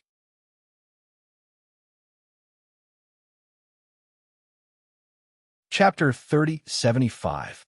You're not talking? Huasiqian raised his eyebrows and continued. Then I'll take it that you're admitting that it's rice. Then, he continued to get busy. What he was busy with was chopping firewood, picking fruits, cooking, and helping Huamin wash clothes. Huamin had been here for the past few days. Other than getting angry, scolding, and throwing tantrums, he didn't do anything else. Huasiqian, on the other hand, waited on her like a nanny. It was really an indescribable feeling. This feeling was extremely uncomfortable. Taking advantage of Huasiqian's absence, Huamin wandered around alone and began to think about how to leave the island. Huasiqian didn't even leave his phone behind because all electronic signals were blocked on the island. He must have instructed his subordinates to send supplies regularly. Then, when his subordinates came, he told them to send supplies the next time. It was really isolated from the rest of the world. Other than her and Huasiqian, there was no one else around. Was she really going to die of old age here? Huamin didn't have the patience. If she couldn't get out like this, then she wouldn't even give birth to her child. She would just jump into the sea with the baby in her belly and commit suicide. That was better than being kept as a pet, especially if it was her child. She wouldn't allow her child to be like her the moment it was born. She wouldn't allow her child to become a prisoner and live the rest of its life. Huamin had always thought that she was quite smart. Therefore, she kept thinking of ways to leave the island. She even used a tree branch to draw an SOS, a big letter, on the beach, hoping that a plane or ship would come and save her. SOS was an international distress signal. No matter which country it was, as long as they saw this signal, they would know that someone was trapped here. At first, Huamin was full of confidence. Huasiqian didn't seem to notice what she was doing. He didn't even keep an eye on her and allowed her to wander around the island. However, after 3 or 4 days, Huamin felt a little hopeless. This was because she realized that this island was too small. No one passed by at all. Occasionally, there would be a plane, but it would be thousands of miles above the ground. They wouldn't be able to see the letter she wrote. Therefore, her plan to call for help could be said to have failed before it even had a chance. This was a huge blow to Huamin, and she was depressed. During dinner, as usual, Huasiqian walked over with a tray and gently placed it on Huamin's table. Huamian hadn't had a chance to sit down and have a meal with Huasiqian since she arrived. However, Huasiqian seemed to have gotten used to this rhythm. Mian, I heard that pregnant women need to be in a good mood. What are you going to do with your frown? It's all because of you. Why are you making sarcastic remarks now? Huamian was full of resentment. She felt as if she had become a different person. Her entire body was filled with resentment and anger, and she could even go crazy at any moment. She was no longer as quick-witted, calm, and composed as she was in the hospital. You could be angry with me, hit me, or scold me. Just vent your anger. Huasiqian smiled. Then I'll kill you, okay? Huamin was furious. Sure, anytime, but I'm the only living thing on this island. If you kill me, you'll be the only one left. Who's going to take care of you then? Do I need you to take care of me? Ha! Huamin sneered. You've been on this island for so long, but you've never smiled. I really want to see you smile. I'll never smile at someone like you again, not in this lifetime. Stop dreaming. Huamin glared at Huasiqian fiercely. Mian, take a look at this. Huasiqian handed over a craft paper bag.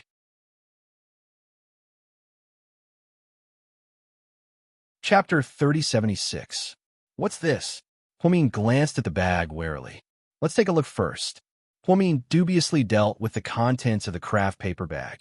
In an instant, his heart almost melted. They were photos of the twins, Pudding and Little Bean. They were all photos of the two children. Some were taken on the streets. Some were taken while eating at a restaurant. There was something oily at the corner of Little Bean's mouth. She looked extremely cute. Huamin held the photos and looked at them affectionately. His gaze also became warm. Huamin, who exuded the aura of motherly love, was very charming. Huamin lowered her head, and a strand of her long hair fell down. It covered the side of her delicate face. Huasiqian was moved. He reached out his hand and was about to help her tidy up. But Huamin reached out and slapped his hand away. What are you doing? Don't be nervous. I just want to help you tidy up your hair. I don't need you to do it. Okay. Don't be nervous. You are like a little porcupine. You're so paranoid. Huasiqian smiled. Huamin held the photos lovingly, tears in her eyes. How'd you get these photos? Of course they were taken by my people. What do you think? Are you happy? These are all the latest photos. Look at the date below. That's from the day before yesterday. Huamin was silent. My people took them and sent them to my people. They printed them. If you like them, I'll ask them to take more photos for you in the future. You make it sound like you're doing me a favor. It's because you kidnapped me that I can't see my daughters. Huamin raised her head, angry again. Calm down, Mian. After the baby is born, you'll still be a mother. Shut up. What does this baby have to do with you? Don't even think about it. No, I'm not. I'll treat him very well. Don't worry. Huasiqian smiled. All right, with these photos, you should be in a good mood. Eat more tonight. After speaking, Huasiqian got up and walked over to the table to eat. Huamin wasn't in the mood to eat. He looked at the photos again and again. They seemed to have grown taller. Huamin mumbled to himself. Military hospitals, when they heard the news that Qin Shu had woken up, it was 6 o'clock the next morning. All the members of the Qin family rushed to the military hospital. Su had also arrived early. The twins suppressed their longing for their father and rushed into the ward. Qin Shu woke up very early. The documents in his hands were all about the properties under Huasiqian. He was trying to locate them. Oh my God, Daddy, thank God you're finally awake, Little Bean shouted excitedly. Little Bean, did you miss me? Qin Shu put down the documents in his hands and looked at his daughter lovingly. I missed you so much. Daddy. Little Bean ran over and threw herself into Qin Shu's arms. Little Bean, be gentle. Daddy just had surgery and hasn't recovered yet. Pudding reminded her from behind. What are you afraid of? Our daddy is Superman. He doesn't care about these things. Little Bean hugged Chin Chu's neck excitedly and refused to let go. Chin Chu kissed the little girl's forehead. Then Chin Chu looked at Pudding, who was behind Little Bean.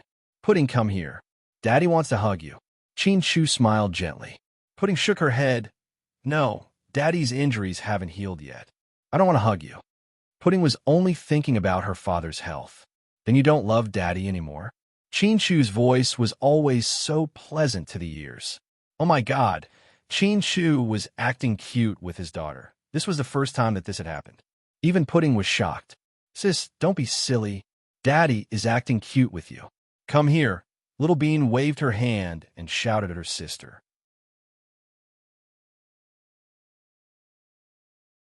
Chapter 3077. Hearing her daddy's words, Pudding walked over shyly.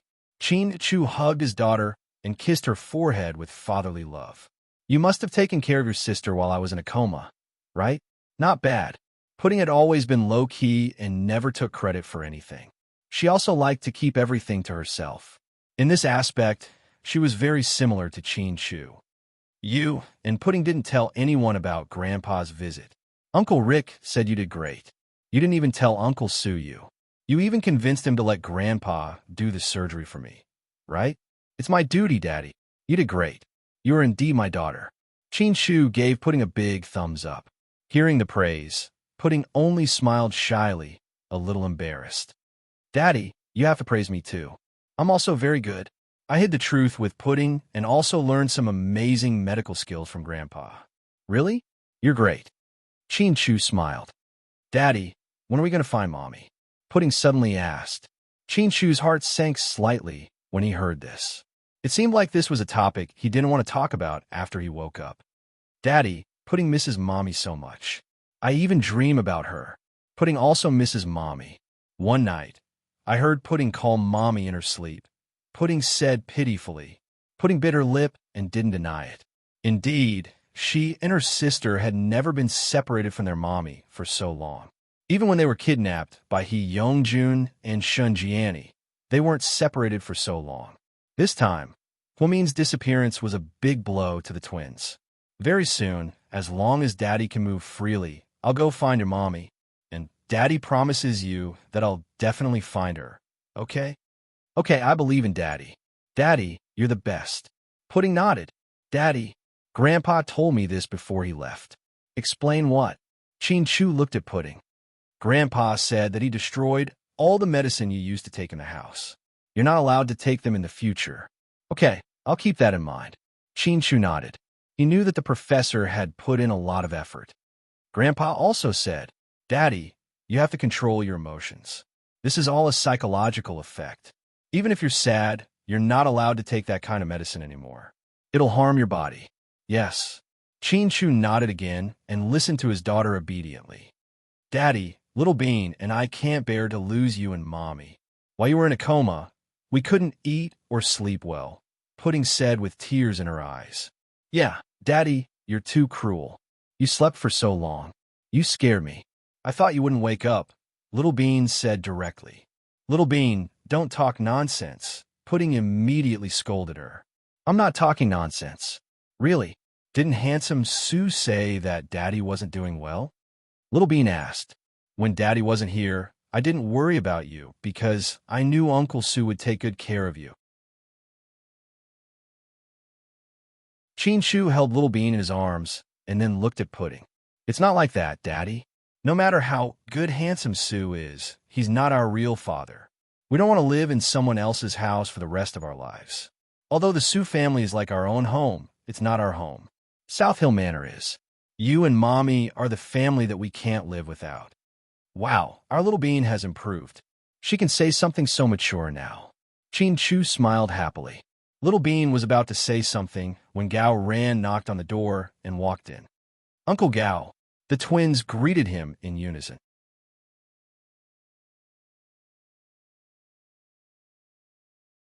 Chapter 3078. Gao Ran nodded. Can the two of you give Uncle Gao and your daddy some time to talk in private? Uncle Gao, what do you want to talk about behind our backs? Little Bean asked with a smile. Wei Yuan's marriage, Gao Ran said with a straight face. Uncle Gao, you're a bad guy. I'm not talking to you. You're so annoying. Little Bean immediately covered her face and ran out, shaking her head helplessly. Pudding followed her sister out. What's going on, Chief Gao? You bullied my daughter as soon as you came in, Qin Chu joked. If I didn't use my ultimate move, your daughter wouldn't be easy to deal with. As Gao Ran spoke, he pulled a chair over and sat down. He sat down beside Qin Chu's bed, very close to him. Then, he casually picked up the dagger and peeled the apple, looking very relaxed. Aren't you going to ask me how I'm doing? Qin Chu asked. You look so lively. I'm sure you're fine. Okay, you know me. Qin Chu smiled. Gao Ran and Huo Mian had known each other for longer than they had known each other since they were young, so they had a lot of chemistry. You really scared me. You were in a coma for so long. It's just a minor injury. Compared to the 4 years in the States, it's nothing. Qin Chu smiled bitterly. Chu, I finally understand you. Your feelings for Huo Min.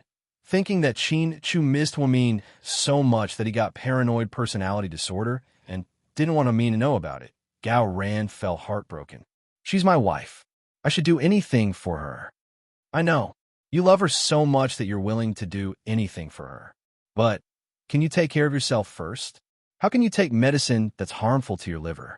Gao Ran's words were laced with reproach. Before Qin Chu could speak, Gao Ran continued. In fact, Huo Min wasn't very happy in the 4 years you were in the States. Although Suyu took care of her, she always missed you. It's not easy for a woman to take care of your company and 2 kids. I know. Qin Chu's voice got lower and lower. So, if she loses you, how can Huo Min live? You two love each other so much. Why do you torture each other like this? Gao Ran couldn't understand why he had to suffer for the sake of the other party. Qin Chu lowered his head, thinking about something, and didn't say anything. Suyu and I have been looking for Huo Min's whereabouts. You won't be able to find her, Qin Chu said. Fuck, you don't believe in our abilities? Gao Ran teased. It has nothing to do with your abilities. This is a trap that Huo Xiqian has been planning for years. He's been waiting for this moment. How could he let us find her so easily? That brain of his isn't for nothing. I believe you. Huo Xiqian is a psycho, but he's really shrewd. If he's been planning this for so many years, then it's not that easy. But no matter how hard it is, you'll keep looking. You won't give up, right? MHM.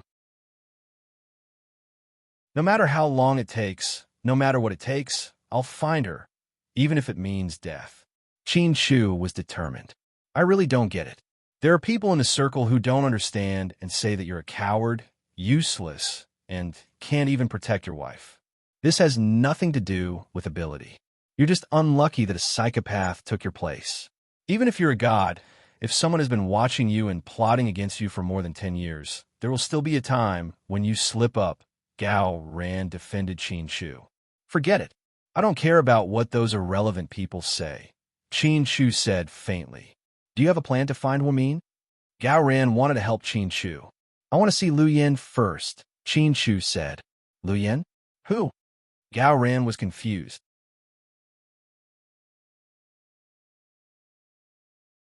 Chapter 3079. You don't know her, Qin Chu replied directly. Damn, of course I don't know her. Otherwise, why would I ask? Who is it? I can tell from her name that she's a woman. Hee hee.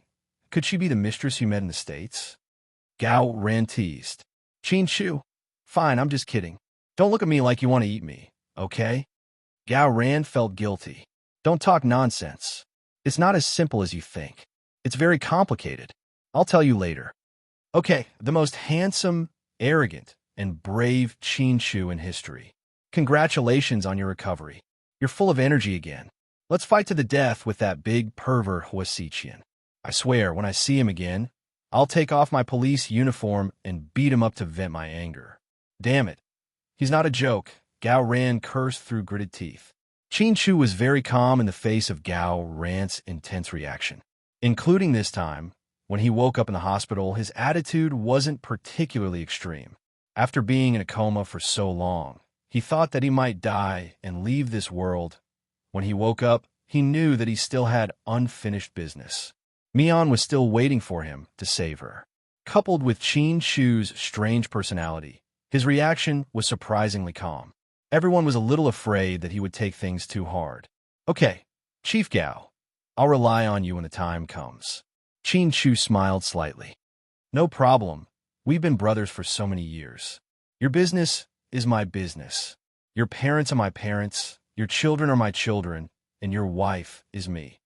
Looking at Qin Chu's murderous gaze, Gao Ran didn't dare to joke anymore and quickly changed his words. Ahem, your wife is like my biological sister, huh? That's more like it. Qin Chu rolled his eyes at him. The news of Qin Chu waking up quickly spread, and everyone came to visit. In addition to Rick and Gao Ran, these two close friends, Suyu also came. When Suyu arrived, it was noon. Everyone had gone out for lunch, and only Qin Chu was in the ward. He had just finished his mother's porridge and was about to drink some water when he realized that there was no water in the cup.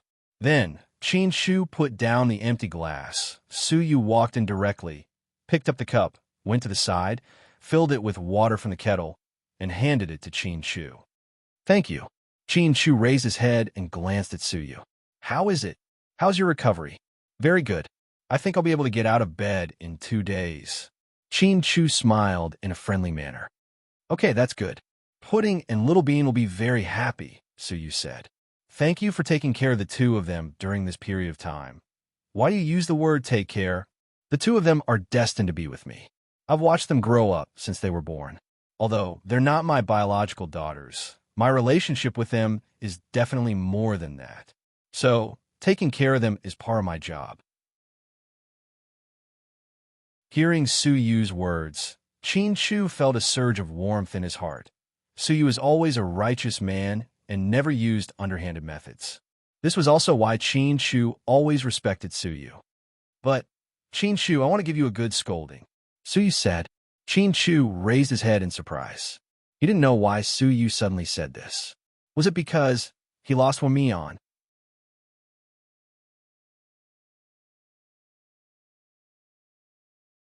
Chapter 3080. Look at you, what kind of father are you? Qin Chu was speechless. You were fine, but you handed your daughter to me. You even asked your stupid assistant to pass the message to me as if you were leaving me a will. It's so tiring. Qin Chu was speechless. At that time, I thought, I had a slim chance of survival. How is that possible? You were set up by Hua Xiqian, and you were fine. Didn't you come back safe and sound? People say that if you survive a disaster, you're bound to have good fortune. You're still in the future. Don't say such inauspicious things again. If Wamin finds out, he'll beat you up. Okay, I won't say it. Live well and find Wamin. Okay, I'll find him. Suyu sighed deeply and stood up. Hey, let's not talk so formally. I'm not used to it. By the way, have you eaten? What do you want to eat? I'll make you something.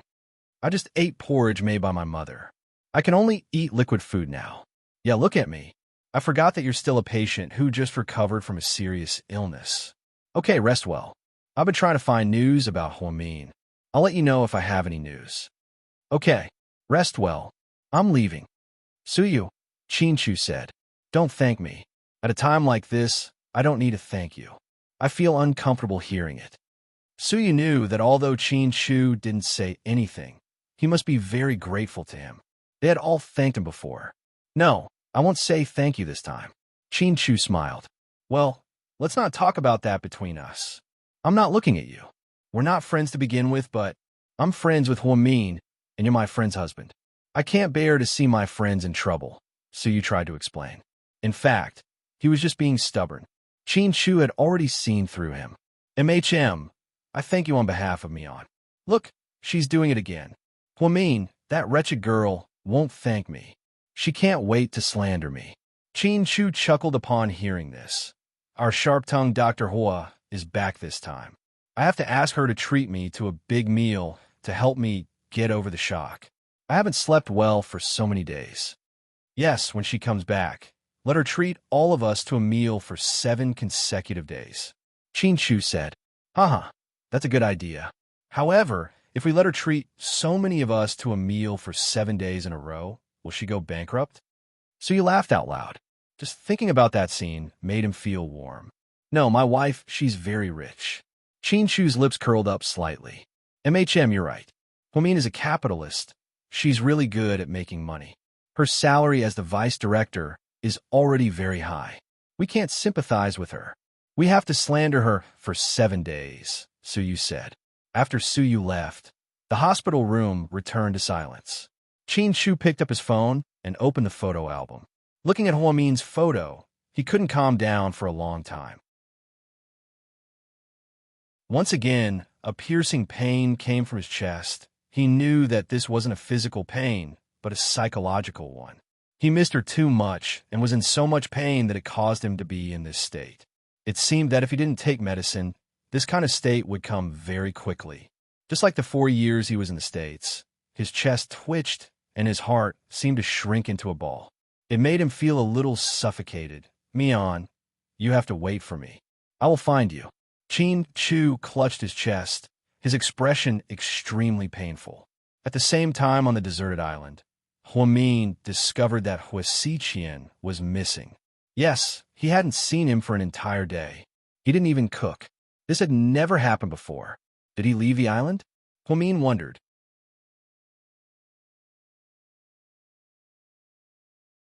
Chapter 3081. However, based on her understanding of Huasiqian, that shouldn't be the case. Even if Huasiqian left the island for work, he would at least tell her to prepare some ingredients for her to eat. But now, for the entire day, Huamin went out for a walk around the island and then went to the beach to daydream. She didn't have an appetite in the afternoon, so she didn't go back for lunch. She wondered why Huasiqian didn't look for her today. In the past, whenever she didn't go back for lunch, Huasiqian would anxiously look for her all over the island. He would even bring food for her, afraid that she would be hungry. A rumbling sound came from his stomach. Huamin touched her stomach and felt that she was being selfish. Even if she didn't eat, the baby in her stomach still had to eat. Moreover, she wasn't a rich young lady who didn't do household chores. She might as well cook for herself. Who cares where Huasiqian went? Wouldn't it be better if he left? She wouldn't be bored if she was alone. At this thought, Huamin got up and went to the kitchen. She found basic ingredients like rice, flour, and corn oil. There was no refrigerator on the island. It wasn't because electricity was troublesome, but because Huasiqian might want to return to his primitive life. He tried his best not to use those advanced appliances. Whether it was cooking or stir-frying, he used a big iron pot in the kitchen. The bottom of the iron pot was burning wood. Every morning, Huasiqian would go out to look for wood and chop it into firewood. He enjoyed it very much. According to Huasiqian, the food that his subordinate sent was always stored in a cellar behind the wooden house. Huamin knew about cellars. When she was in university, she went out for an internship. She once went to a backward village with her teachers and classmates. In that village, water and electricity were scarce, not to mention appliances. Therefore, in the summer, to prevent the vegetables from going bad too quickly, every family would store some food and necessities in the cellar. It was similar to the cellar of a villa in the city, but it was definitely not as luxurious. In fact, it was just a pit that was dug by hand and made into a ladder. The temperature in the basement was very low. Huamin had also heard from Huasiqian that the supplies sent by his subordinates were all in the cellar. However, she had never seen what the cellar looked like. He wasn't interested either. Huamin used the remaining firewood from yesterday to burn the iron pot. Then, he added water. Using the primitive method, he put water and rice in a small basin and then steamed them in an iron pot. As for the vegetables, she looked around and only found the leftover green pepper eggs from yesterday. She picked it up and smelled it. She felt that the smell had changed, so she threw it away. Huamin didn't pay much attention to the problem of vegetables at first.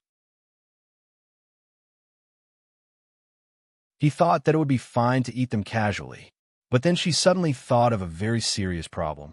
She couldn't eat every meal, right? If Huasiqian didn't come back for 1 or 2 days, what was she going to eat to survive?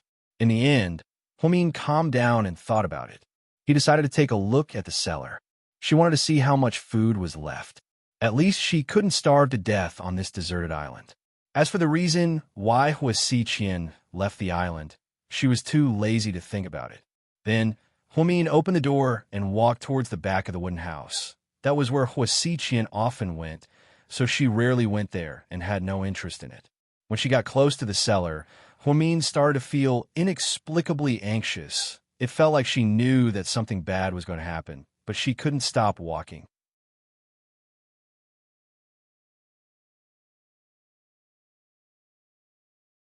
Chapter 3082.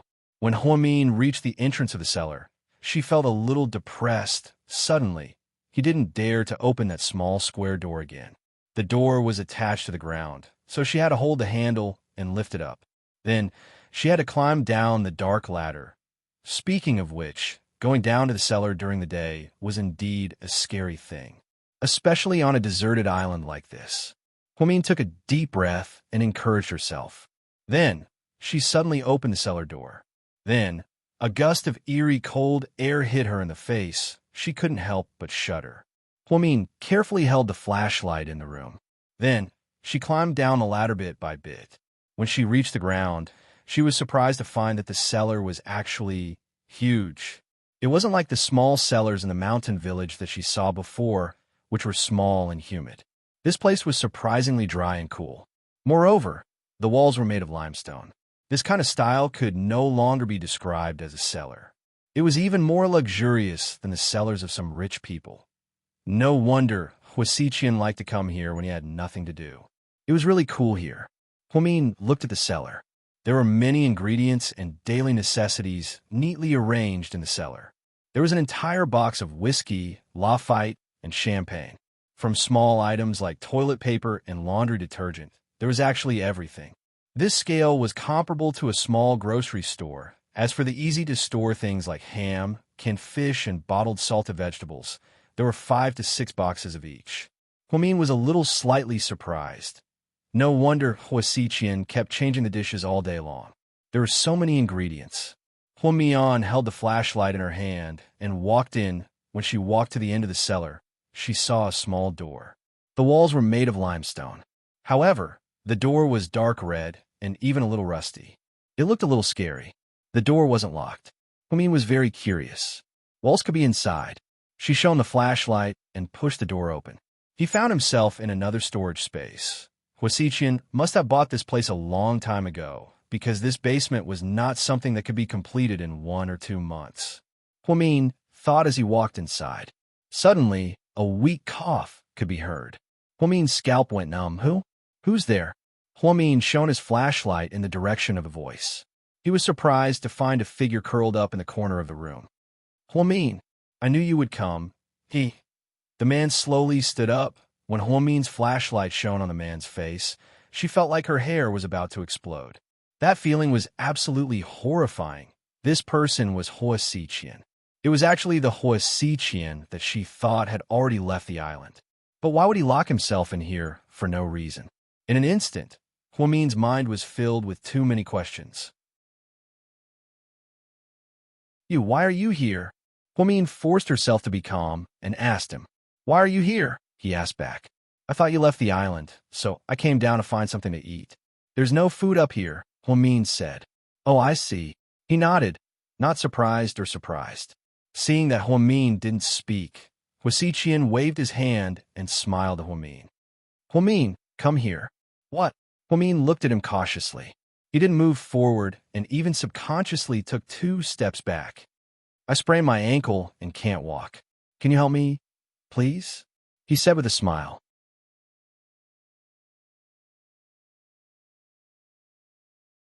Chapter 3083. Where did you sprain your ankle? Huamin was skeptical. In the basement, of course. Why else would I sprain my ankle and come here? Huasiqian chuckled. Then why did you enter this room? There's nothing here. Huamin noticed that there was nothing else in the room other than Huasiqian. Why did he enter such an empty room? Shouldn't it be more logical to enter the room where Huasiqian put his things? I just sprained my ankle and couldn't get out, so I wanted to find a place to rest. Is that so? Huamin had a feeling that things weren't that simple. Huamin, are you suspecting me? Huamin looked at Huasiqian from afar and didn't approach him. Huamin noticed that Huasiqian was in a dark corner and she couldn't see what was around him. She really didn't want to act rashly. I'm not suspecting you. I just think something's wrong, Huamin said bluntly. What's wrong? You're too sensitive.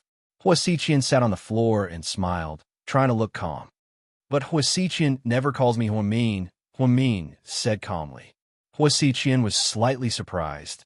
He didn't think that Huamin would notice such a small thing so clearly. Yes, Huamin had noticed the way he called him. Although it was very friendly and gentle, he still called Huamin. Huasiqian had never called him Huamin before. Huamin had never called him that. When they were in Sea City, he would call Huamian little sister. Now that they were on the island, he called her Mian. Even if she pissed him off or got mad at him, he wouldn't call her by her full name. The only reason he called her Huamin was because he wasn't very close to Huamin. As for this person, Huamin seemed to have an answer in his mind. You're pretty smart. No wonder that guy likes you. It seems like the rumors of high IQ are true. Huasiqian slowly stood up. As he stood up, the sound of chains clattering could be heard. It was obvious that he was bound by chains. You're Jack. Although he already knew the answer, Huamin still felt very nervous. This was because every time Huasiqian's second personality appeared, Huamin felt like it was a nightmare. If Huasiqian was a psycho, then Jack was a demon. 10 Huasiqians wouldn't be as scary as one Jack. Very good. You still remember me. I'm so touched. Huamian. Jack's tone was very strange, especially when he said Huamin's name. He deliberately dragged out the last syllable. Huamin immediately broke out in cold sweat. Even his fingers were slightly trembling. She had always thought of herself as a calm person in the face of danger, but at this moment, she still felt panic, fear, and despair for no reason. Are you chained? Huamin's gaze locked onto Jack's hands and feet. They didn't look thick, but they were abnormally strong. The chains were very new and very smooth. There was no one else on this island other than her and Huasiqian. So, who chained him? Huasiqian, that coward, can only do things that hurt himself. If I said he was the one who chained me, would you believe me? Huamin didn't say anything after hearing this. She just kept trying to figure out if Jack was telling the truth or not. For her, neither Huasiqian nor Jack could be trusted.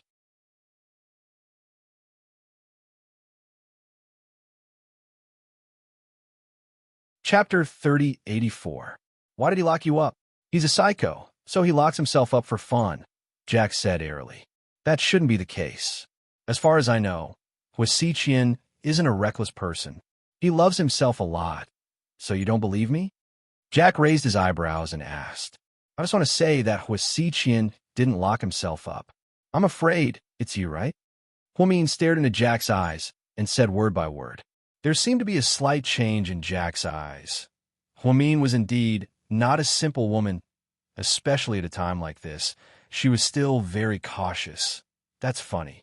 What's the difference between locking me up and locking himself up? It's not like you don't know our situation. It's hard to say, but I think he wouldn't do something like this for no reason. Let's not talk about this for now. Huamin, there's only you and me on this island. If I stay locked up like this, I'll starve to death. It's okay if I starve to death, but once I die, you'll be in danger too. Do you know that? You can't live on this island alone. So, what are you trying to say? What I'm trying to say is, let me go, and I'll let you go. You'll let me go? Huamin was a little confused. Obviously, she didn't believe Jack's words. My relationship with Huasiqian is like this. We share memories, so I know what he did to you.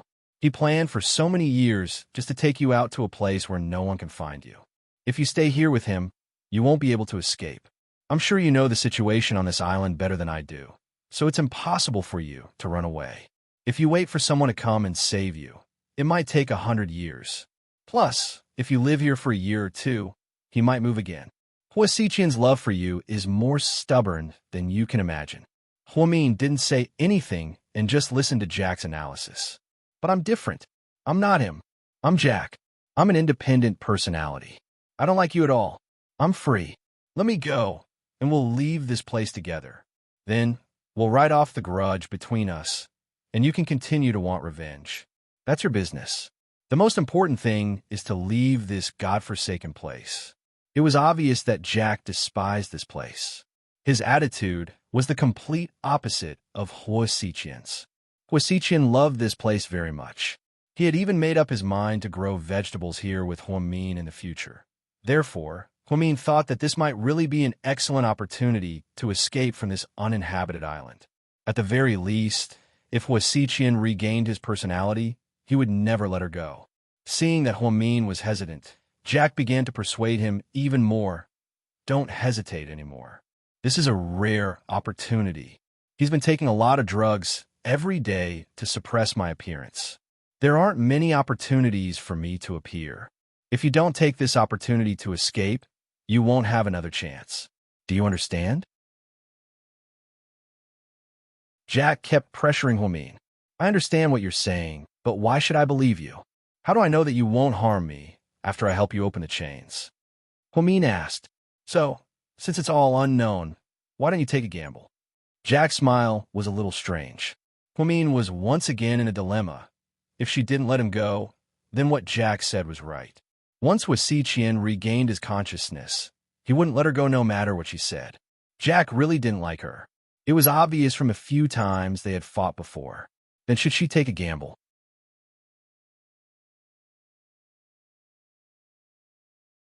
Chapter 3085. In Sea City, in Shun Mingxi's private mansion, he came in with a thermos flask, and Tian ran to him. Uncle Shun, you're back. Yeah. Tian, have you had dinner? No. Huh? Didn't the housekeeping Annie that Uncle called over make dinner for you? Yeah, she did. Why didn't you eat? Don't you like the dishes? Shen Mingxi asked. No. Tian shook her head. Before Shen Mingxi could ask, Tian continued. I just want to wait for Uncle Shen to come back so we can eat together. Didn't I tell you not to wait for me? I get off work late, but I don't have an appetite when you're not home. Okay, let's eat together, okay? Okay. Tian smiled like a flower. Sister Fong, heat this up. Shen Mingxi handed her the thermos flask. Sister Fong was the best housekeeper recommended by the housekeeping company and was very considerate in cooking and taking care of children. As a man, it was inconvenient for Shen Mingxi to take care of Tian alone. Besides, he didn't have the time or energy. So, he hired a housekeeper. But Tian didn't seem to like it. Whenever Shen Mingxi came back, she would stick to him. She even wanted him to watch her sleep. This child didn't seem to have a sense of security. Uncle Shun, what's that? Is it delicious? Yeah, it's delicious. What's delicious? It's pork bones soup. It's delicious. Wow. Uncle Shun, where did you buy it? Tian glanced at the thermos flask in the housekeeper's hand and asked. I didn't buy it. A friend gave it to me, Shen Mingxi said casually. Who gave it to you? Tian didn't want to give up and wanted to get to the bottom of it. Shen Mingxi hesitated slightly because he didn't know if he should tell the truth or if it would affect Tian. Did Annie Weiing give it to you? Tian asked. How do you know? Shen Mingxi looked at the child in surprise. Because she cares about Uncle Shun the most. She's been trying to please you, Tian said. Shen Mingxi squatted down, hugged Tian, and said patiently, Tian, let me tell you, fawning is a derogatory term. It's not suitable to be used in this kind of conversation. He thought that the child was too young and might not know the meaning of the words, so he couldn't grasp them well. However, Tian seemed to be very calm as she looked at him and corrected him. I know that fawning is a derogatory term. It's not good language. Shen Mingxi was stunned again, but Annie Weiing does have ulterior motives. She's been trying to please you. Shen Mingxi, Uncle Shun, I don't like Annie Weiing. Can you stop hanging out with her? Tian, why don't you like her? She's very fierce. She was very rude to me and Mom before, yelling and screaming. She always bullies us. She's a bad woman. Shen Mingxi suddenly remembered that Wei Ying had done many things to hurt Hua Yin and her daughter because of her obsession with him.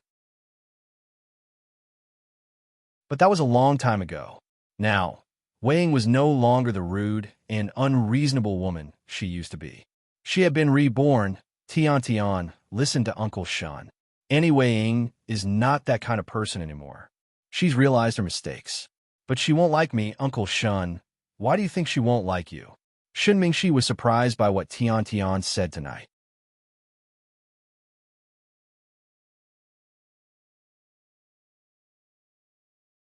Chapter 3086. It's because she's my mom's enemy. Who told you that? My mom told me. What did she tell you? Shen Mingxi suddenly realized that he had forgotten about Hua Yinyan's teachings to Tian Tian. My mom said, Annie Wei Ying is a bad person and that she must deal with her. What else? Shen Mingxi continued to ask. She also said, don't let Annie Wei Ying be with Uncle Shun and torture her. Shen Mingxi exhaled deeply. As expected, Hui Yanyan had hidden her intentions well. It turned out that she was very scheming and had planned everything step by step. Compared to a scheming bitch like Hui Yanyan, Wei Ying was hot-tempered but didn't play tricks.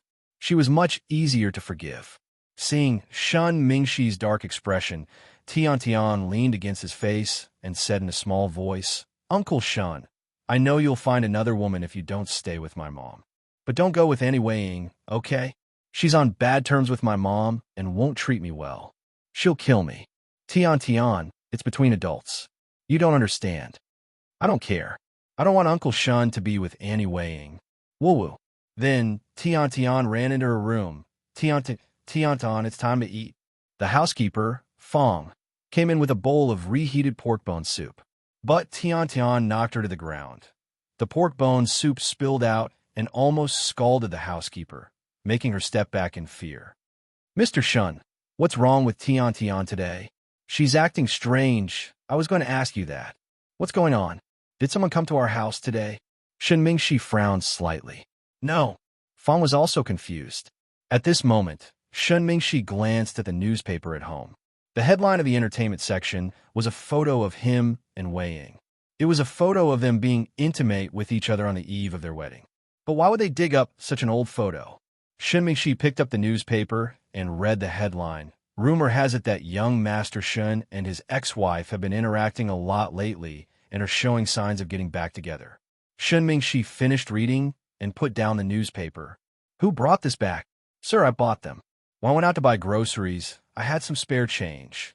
I bought a few newspapers. Tiantin doesn't know so many words. Did you tell her? No, this really isn't me. Maybe she used some software on her phone. I really don't know why. Sir, I'm sorry. Please don't fire me. Miss Fong hadn't been here for long and didn't know Shen Mingxi's temper. She was scared and thought that Shen Mingxi was going to scold her. Then it's fine. Sister Fong, you go ahead with your work. I'll go to the room to check on the child. Shen Mingxi was actually very tired after a day of work in the company. He had to be both a father and a mother when he came back. Today, Wei Ying went to the company to see him. They didn't talk for long before she left after putting down the pork bone soup. She said that he hadn't recovered from his injuries after the car accident, so she was helping him nourish his body. To be honest, Wei Ying was a completely different person now, and Shen Mingxi did feel differently about her. But Tian Tian, it was indeed a difficult problem. Not to mention whether Tian Tian would accept Wei Ying or not. Wei Ying probably wouldn't accept Hua Yinyan's daughter either, right? After all, the old grudge. The Municipal Public Security Bureau was in charge of the mental hospital. Two young nurses gossiped in the hallway. Did you hear? Young Master Shun and his ex-wife are getting remarried. The media is talking about it like crazy. Yeah, they're a perfect match. They shouldn't have divorced. It's all Hua Yinyan's fault, the despicable third party. Hua Yinyan sat on the hospital bed, leaning against the wall with her hair disheveled. After hearing this, her eyes gradually turned cold.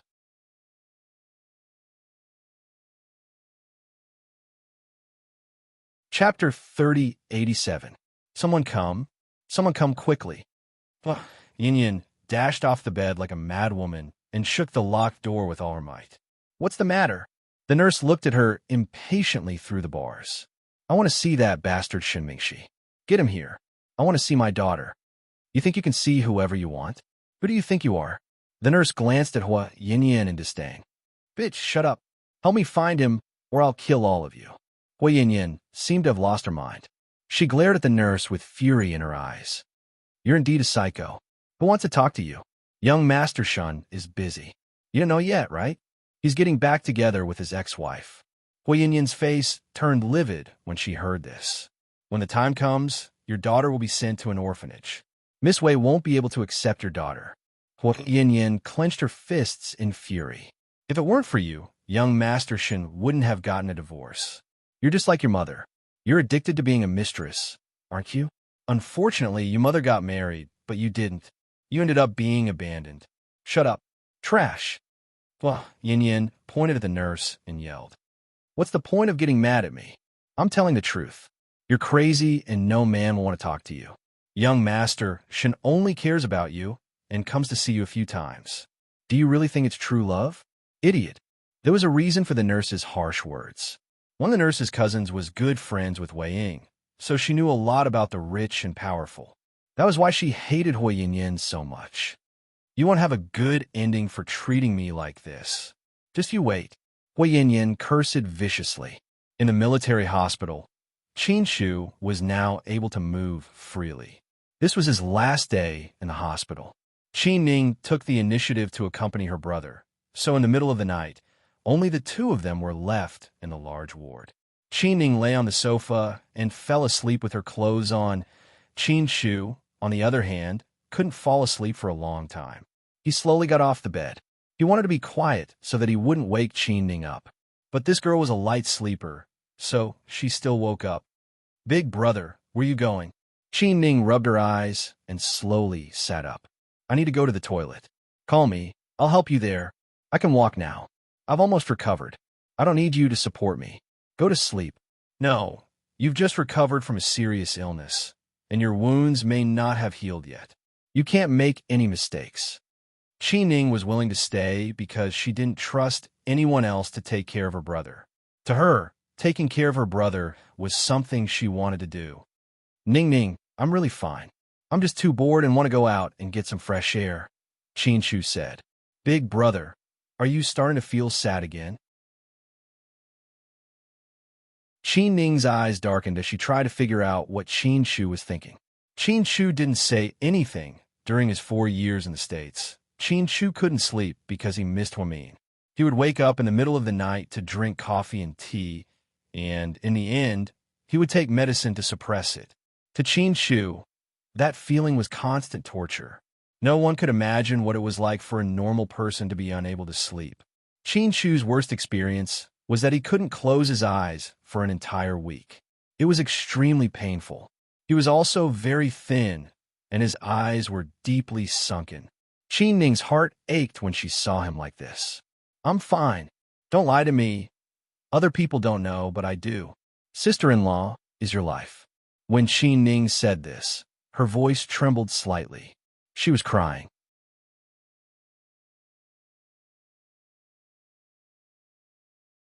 Chapter 3088. Now that Huamian was in trouble, it was like taking away half of her brother's life. Qin Shu leaned against the window and sighed slightly. He picked up a cigarette and was about to put it in his mouth when Qin Ning snatched it away. "No smoking. The doctor said so." "It's okay. Just one." "No." Qin Ning was adamant. "I'm a doctor too. I know how it works," Qin Shu explained patiently. "No, big brother, don't be like this. I really feel bad for you." Qin Ning shed tears. "Big brother, it's okay. I'm really okay. I'll find Mian. I will." Qin Shu's voice was very soft, as if he was comforting Qin Ning, but also comforting himself. "Big brother, think about it. Even if Mian isn't home, you still have 2 kids. When you were in the hospital, Pudding and Little Bean were so pitiful. They couldn't stay in the Su family peacefully. They even argued, and Little Bean insisted on going home. They're so young, and their mother is no longer by your side. Big brother, you have to take care of yourself." "Ning, do you think I'm useless? Why do you ask?" Qin Ning was slightly surprised. "I've been with Mian for so long, but I haven't brought her much happiness. Instead, I've been hurt wave after wave. 8 years ago, her father, Jingda, died in a car accident. Then, I was framed by Hua Xiqian, and she took the blame for my murder. In the 4 years that I was missing, she protected herself and her kids. She stayed in the Su family and raised the kids. I realized how useless I am. I've been dragging her down. Big brother, how can you think like that? You and Mian are deeply in love with each other. But my love is so fragile. Every time she's in trouble, I can't help her. Big brother, It's not your fault. Even Su Yu couldn't save me on. Huasi Qian, that psychopath, has been plotting against your family. No one can handle it. It's not your fault. Qi Ning noticed that after her brother woke up, there was a subtle change in his mentality. She had never seen such a state of self-denial in her entire life. This was because her brother was a very conceited person when he was young. He was extremely arrogant and would do everything to the best of his ability. It was almost as if he was pursuing perfection, but when it came to Huamin, he couldn't protect her well. Over time, he began to doubt himself. This was not a good sign. Big brother, you have to adjust your mentality. We can't admit defeat. Sis-in-law is still waiting for you to save her. Qin Ning tried to persuade Qin Chu. I'm fine. Go to sleep. I'll be fine after a while. Qin Chu didn't say much. He looked out of the window with a complicated expression. There was a lighter in his hand. The symbols on it were creepy, but Qin Ning didn't understand them.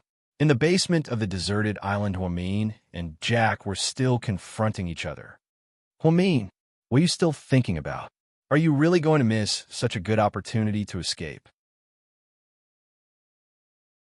There's nothing on the island right now. Let me ask you, how are you going to let me leave the island? Huamin looked at him quietly. That's easy. Don't Huasiqian's people come every once in a while? They send supplies. I can take you away during that time. They won't suspect boss, and no one knows me. Very few people know of my existence. Jack smiled proudly. So you're saying that even if I let you go now, we'll still have to stay on the island until Huasiqian's people come, right? Something like that. Jack nodded. That's easy. Then I'll let you go when Huasiqian's people come. Huamin already had an idea. Huamin, what do you mean by that? Jack's face gradually darkened.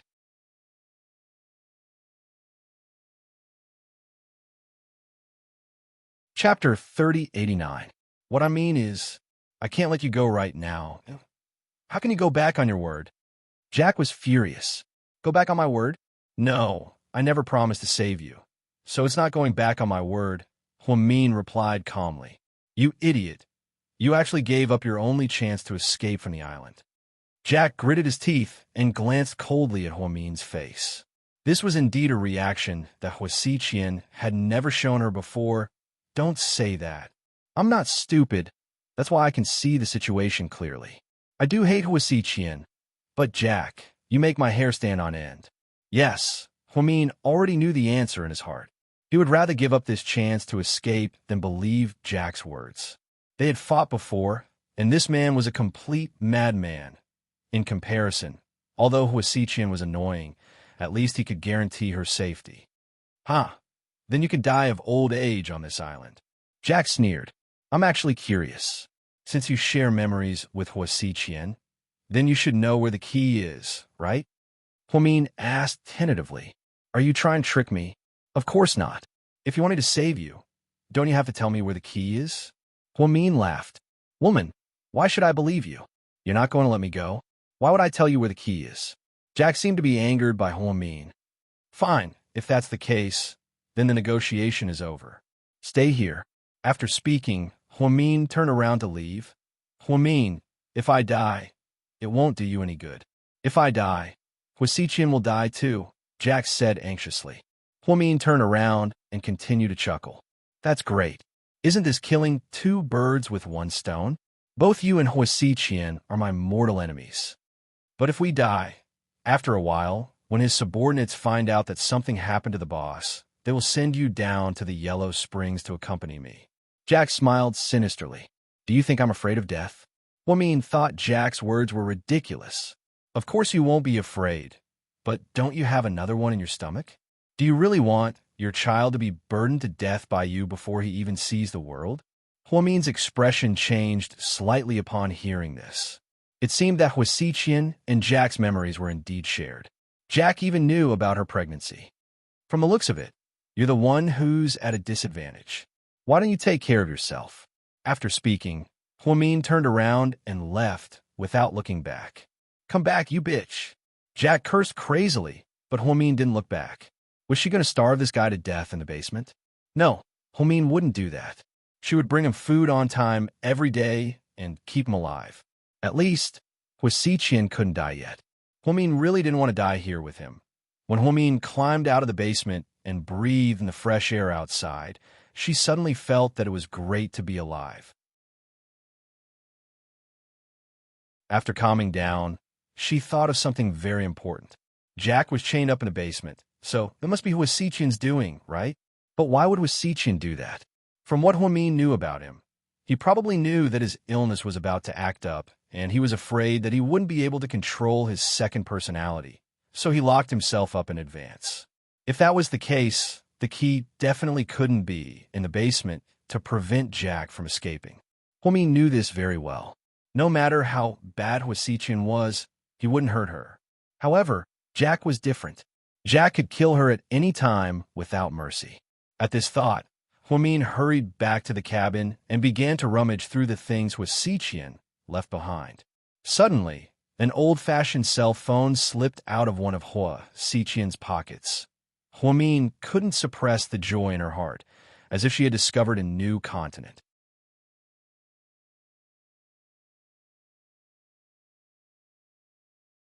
Chapter 3090. She always thought that Siqian didn't bring any electronic devices with him because he was afraid of being tracked. Plus, she hadn't seen Siqian make any calls or use his cell phone for so long. To her surprise, there was one. Although it was an old-fashioned cell phone and wasn't smart, it was the only communication device that allowed her to contact the outside world. Huamin took the cell phone and turned it on smoothly. She thought that Qinshu would be very excited to be his first call. But to her surprise, after turning it on, Huamin was dumbfounded. It required a 6-digit password. No matter how smart Huamin was, it was only in the medical field. He wasn't a high-tech hacker like Liu Yan. After calming down, she tried to remember Siqian's birthday. It wasn't right. Then she entered her own birthday. It still wasn't right. Then she entered Zhenghai's birthday. She even remembered Yan Ruoshi's birthday. She had seen it on Weibo before. It seemed to be October 1st, but it wasn't right. In the end, she used a simple number like 1, 2, 3, 4, 5, 6. 6, 5, 4, 3, 2, 1 in despair. But it still wasn't right. Finally, Huamin gave up. She put the cell phone aside quietly. At this moment, something caught her attention. On the table where she was eating, next to the glass of water, was a very small key. Although it was small, the workmanship was very complicated. When did this key appear here? Did Siqian leave it here on purpose? Was this the key on the chain that locked Jack? Although she found the cell phone and couldn't use the password, she was relieved that she found the key. At least she knew that the key wasn't in the basement and that Jack couldn't get it. So, she didn't have to worry about being hurt. It was getting late. The weather on the island was unpredictable, just like a child's personality. Sometimes it was blue, and sometimes it was windy. For some reason, there was a sudden storm that night. The sea was no longer romantic at night. Instead, it roared and howled like a wild beast. Huamin sat alone in the small wooden house, unable to fall asleep. She clutched the quilt tightly, feeling terrified. On this uninhabited island, there were only the two of them, Siqian. Usually, it was fine and she wasn't that scared. But now, Siqian was gone, and the person in the basement was the crazy second personality Jack.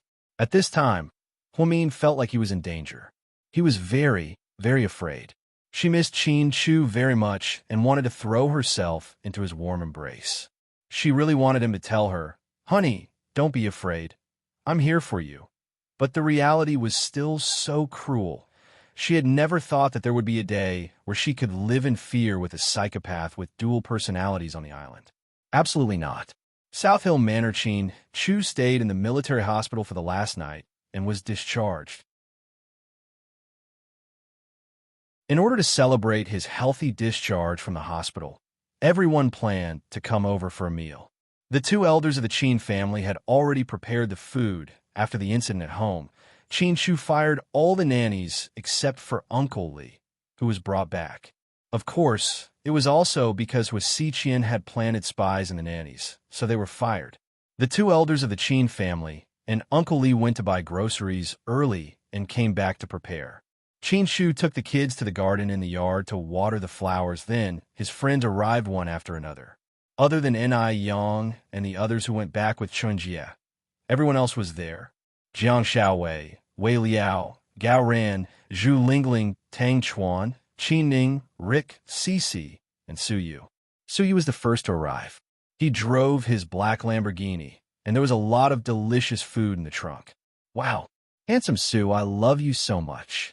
Seeing the food, Little Bean hugged Su Yu enthusiastically. Do you love me or the food? Su Yu asked with a smile.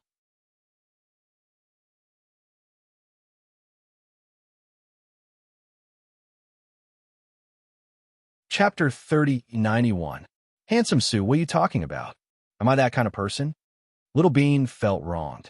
You are, Pudding and Su Yu said at the same time. Damn it. Daddy, look. Qin Zhao Zhao and Handsome Su are bullying me. Little Bean turned around and complained to her daddy. Whoa, little brat, you know how to complain? Do I have to step aside now that your daddy is better? Su Yu teased her. Pooh, what are you talking about? Handsome Su, you've been with me for a long time. You should know me. Handsome Su knows you too well. That's why he said that. Pudding laughed. Go away, stinky Pudding. Don't cause trouble here. I'm trying to get closer to Handsome Su. Okay, how do you want to get closer to him? Su Yu hugged Little Bean and looked at her lovingly. Handsome Su, you bought all my favorite things. So you love me more, right? Little Bean said with a smile. You're flattering yourself. Of course. My sister doesn't like sweet things. She's afraid of getting fat. But I saw that all the things you bought today are sweet. Okay, you're smart. You can have them all. I'll keep some. You can take the rest. I can't take so many. Little Bean was surprised to hear this. Wow, Miss Little Bean, the sun rose from the west today. You used to die when you saw these things. Why are you asking me to take some back? What's going on? Because my mommy doesn't like me to eat sweet things. She's afraid my teeth will be bad and unhealthy. Little Bean said it very seriously, but Su Yu felt a lump in his throat when he heard this. Little Bean, Gao Buiyuan is here. Why don't you go pick him up? Pudding changed the subject. Really? I'll go and see. Hearing her sister's words, Little Bean immediately jumped out of Su Yu's arms and ran toward Gao Ran's car. Pudding walked over to Su Yu. Handsome Su, Little Bean didn't mean it. Don't be too sad. You know how to read minds? Can you guess what I'm thinking? Su Yu smiled. I know you're as sad as we are about Mommy. I know. Pudding reached out and placed her hand on Su Yu's shoulder. Her small palm gave him great comfort. I'm fine, Pudding. I'm really fine. I've always been confident that your mommy will be fine. But your daddy, my daddy has just recovered from serious illness and has already thought things through. He has his own plans for Mommy. My sister and I didn't say a word, but we both know very well. Your family's IQ is almost as high as a company. You're really going to become a demon. So you continued joking. Pudding. Wei Yinshu got out of the car and called her name from afar. Damn, that brat is here too. Go find your friends. I want to talk to your daddy. Okay. Pudding nodded and walked toward Wei Liao and Jiang Xiaowei's car. Su Yu walked slowly to Qin Shu. Are you okay? Yeah, I'm almost recovered. What's your plan to find Wamin? I'm already looking for him. I'll tell you when I find some clues. But we don't have any clues. How are we going to find him? I'll go see Ah-Ching after dinner. I've seen Ah-Ching. He doesn't know much. I think he's hiding something from you. I'll talk to him alone and see if there are any new clues. Okay, I'll wait for your news. Su Yu. Yeah? The old man who operated on me. Su Yu looked at Qin Shu in confusion. That's Mion's biological father, Qin Shu said faintly. Upon hearing this, Su Yu was completely dumbfounded.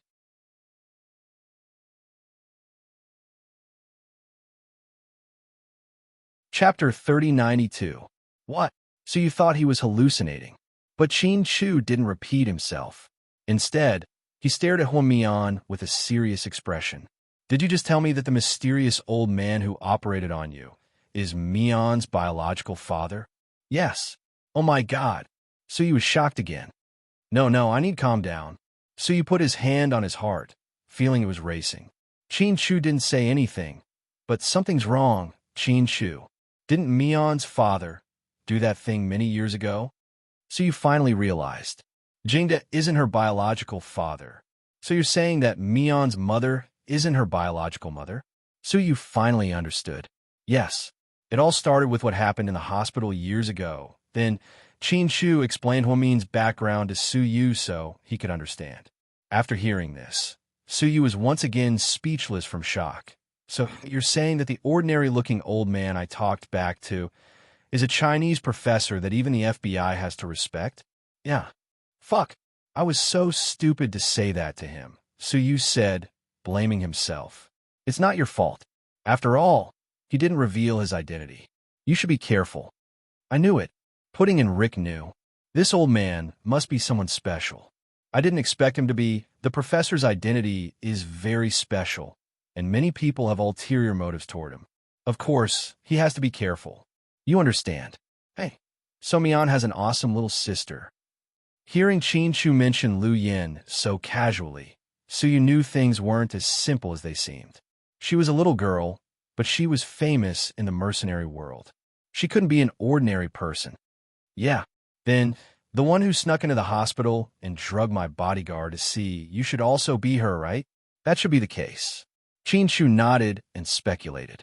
Damn, Mian's family has amazing genes. That's her biological mother. The matter of the biological mother is a little complicated. She and I haven't figured it out yet. I'll tell you bit by bit in the future. Do Mian's mother and Jishi know about this? I don't know. The less people know about this, the better. Qin Shu said. What about Hua Xiqian? Hua Xiqian knows. He has known about this for a long time. Fuck, that bastard actually knows about it. This time, he was in such a hurry to take Mian away and set this trap. It must have something to do with Ian. Ian, Su Yu felt as if he had entered a whole new world when he read this unfamiliar name. These things. Before Qin Shu could finish, Hua Xiqian interrupted him. Su Yu immediately replied, I won't tell anyone. Don't worry. I know. What I mean is, these things aren't that simple. Mian's identity and her family are very special. Leave the rest to me. What do you mean? Su Yu glared at Qin Shu. I don't want you to be involved, Qin Shu said directly. Yes, things had escalated to this point. Qin Shu felt that Su Yu might be in danger if he continued to be in charge. Ian didn't seem to be giving up either, whether it was hunting down Lu Yin or investigating Huo Min's background. They might run into each other in the future. What would the Su family do with such a dangerous person?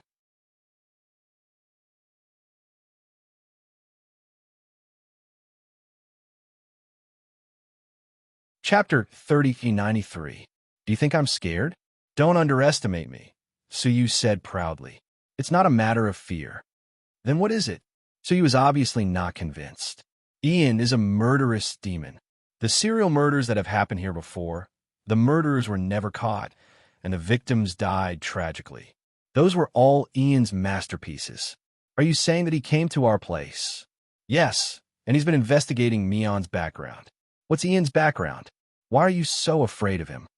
Su Yu wasn't stupid. He could tell that even someone like Qin Shu was afraid of Ian. He's the leader of a terrorist organization. But that's not the most important thing. What's scary about him is that his methods are terrifying. It's not something normal people like us can accept. Then, he wants to catch Mian because of the professor? So he wasn't stupid. Yes. Then why doesn't he catch Mian? She's good at fighting. Su Yu was puzzled. He's been trying to catch her, but it's not that easy to catch Lu Yin. Damn it. Okay, it seems like I underestimated him.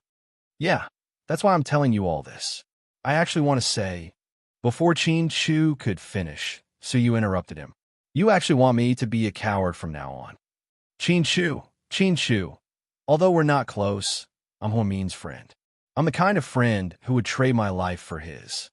I know, Qin Shu said. You know, and you still want me to be a coward? Is that my style? Su Yu was a little angry. I know you're not afraid, but this isn't a small fight. We're not facing normal people. You're the only descendant of the Su family. I don't want Lord Su and the others to worry about you at their age.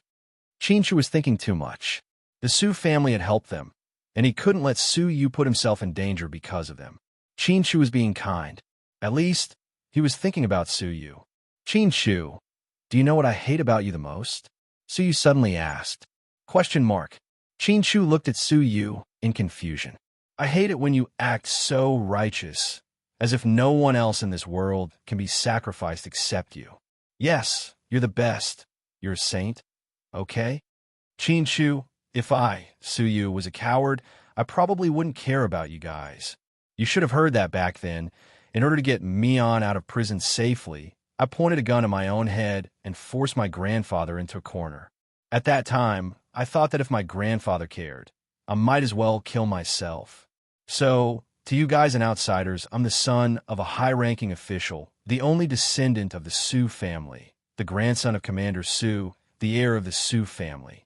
I'm the heir of $1 billion fortune. But to me, I only have one identity, and that is, I'm a very important friend of Huamin. Hearing this, Chin-Chu wasn't surprised. It seemed that with Su Yu's personality, he wasn't afraid of death and wasn't the kind of person who would run away in the face of danger. I wasn't afraid of death back then, and I'm not afraid now. So, don't fucking talk about Ian or Ivar. I don't care. I just want to save Mion safely. If you're worried I'll steal your credit, you can just tell me, Su Yu said boldly. Why would I? Chin-Chu smiled faintly. This man, Su Yu, always impressed him. Daddy, there's a fight outside. You should go check it out. Little Bean ran over and grabbed Chin-Chu's hand. You guys are fighting? Chin-Chu was puzzled. Who would be so stupid to fight in his house?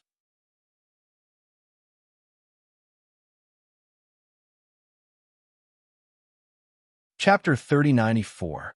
Hearing the quarrel outside, Chin-Chu stopped talking to Su Yu. The two men walked out, and sure enough, they saw Jiang Shaowei pulling an agitated Wei Liao from afar. Wei Liao? That can't be. He doesn't like to make the first move. Su Yu was puzzled. He had known Wei Liao for a long time and knew that he was an introverted person who didn't like to talk. But at this moment, he was indeed very agitated and making a ruckus. Did he quarrel with his wife? Chin-Chu was slightly surprised. That's impossible. He always listens to Dr. Jiang. The two men talked as they walked. When they got closer, they saw that it was Wei Liao and his sister, Wei Ying. Wei Ying wasn't on the invitation list, so Chin-Chu was surprised that she came. What's going on? Wei Liao, what's wrong with you? Su Yu went over to comfort Wei Liao first. It's fine. I just wanted to teach my disappointing girl a lesson. Wei Liao's anger still hadn't subsided. Why are you here? Su Yu looked back at Wei Ying and asked directly. Big brother Su Yu. Wei Liao was a bit embarrassed. I told you I asked Ying to come. Jiang Shaowei interrupted. Don't, sister-in-law. I can't let you take the blame for this. This has nothing to do with you. It's like this, big brother. I had something to talk to Mingxi about today. I called him, and he said he was on his way here, so I thought I should come here too. You didn't expect me to be here, did you? Wei Liao said coldly. No, I didn't want to hide it from you. Big brother, don't be angry. How can I not be angry? How many times have I told you not to contact that kid from the Shin family? You guys are already in the past. Wei Liao was a little agitated. Brother, he and I are now just friends. There's really nothing else. Friends? Who are you kidding? Do you think I'm you? Wei Liao was even angrier. He pointed at Wei Ying's nose and scolded her. Jiang Shaowei hurriedly hugged her husband's waist and coaxed him. Hubby, let's go back and talk. This is someone else's house. We're just being polite. It's not appropriate to do this. It's okay. We're not unfamiliar with Chin-Chu. I'm just going to deal with some family matters. I believe he'll understand. After Wei Liao said that, everyone immediately looked at Chin-Chu. President Wei, do as you please. Chin-Chu was indifferent to this matter. Since it was a family matter, it was not appropriate for others to intervene. Shen Mingxi hadn't arrived yet, but from Wei Ying's words, he was on his way. What are you doing here? Go home. Don't make a fool of yourself. Wei Liao was even angrier when his sister refused to leave. Brother, I really need to talk to Mingxi about something urgent. Go out and talk. This is the Qin family's house, not a place for you to date. Old Wei, you're being too strict. Huh, you don't have to go that far. There are so many people here, and Shen Mingxi can't do anything to your sister anyway. Is it necessary? Su Yu spoke up for Wei Ying for the first time. Lord Su, it's none of your business. Wei Liao told Su Yu to stay out of it. For some reason, The media had been spreading the news that Shun Mingxi and Wei Ying were getting back together. But his sister's injury was still fresh in his mind. Even if Wei Ying could forgive him, Wei Liao and the Wei family couldn't accept it. At this moment, a black Porsche Cayenne slowly drove into South Hill Manor. "Young Master Shun is here?" Zhu Lingling glanced at the car and said in a low voice. Everyone fell into silence. Wei Liao's face grew darker.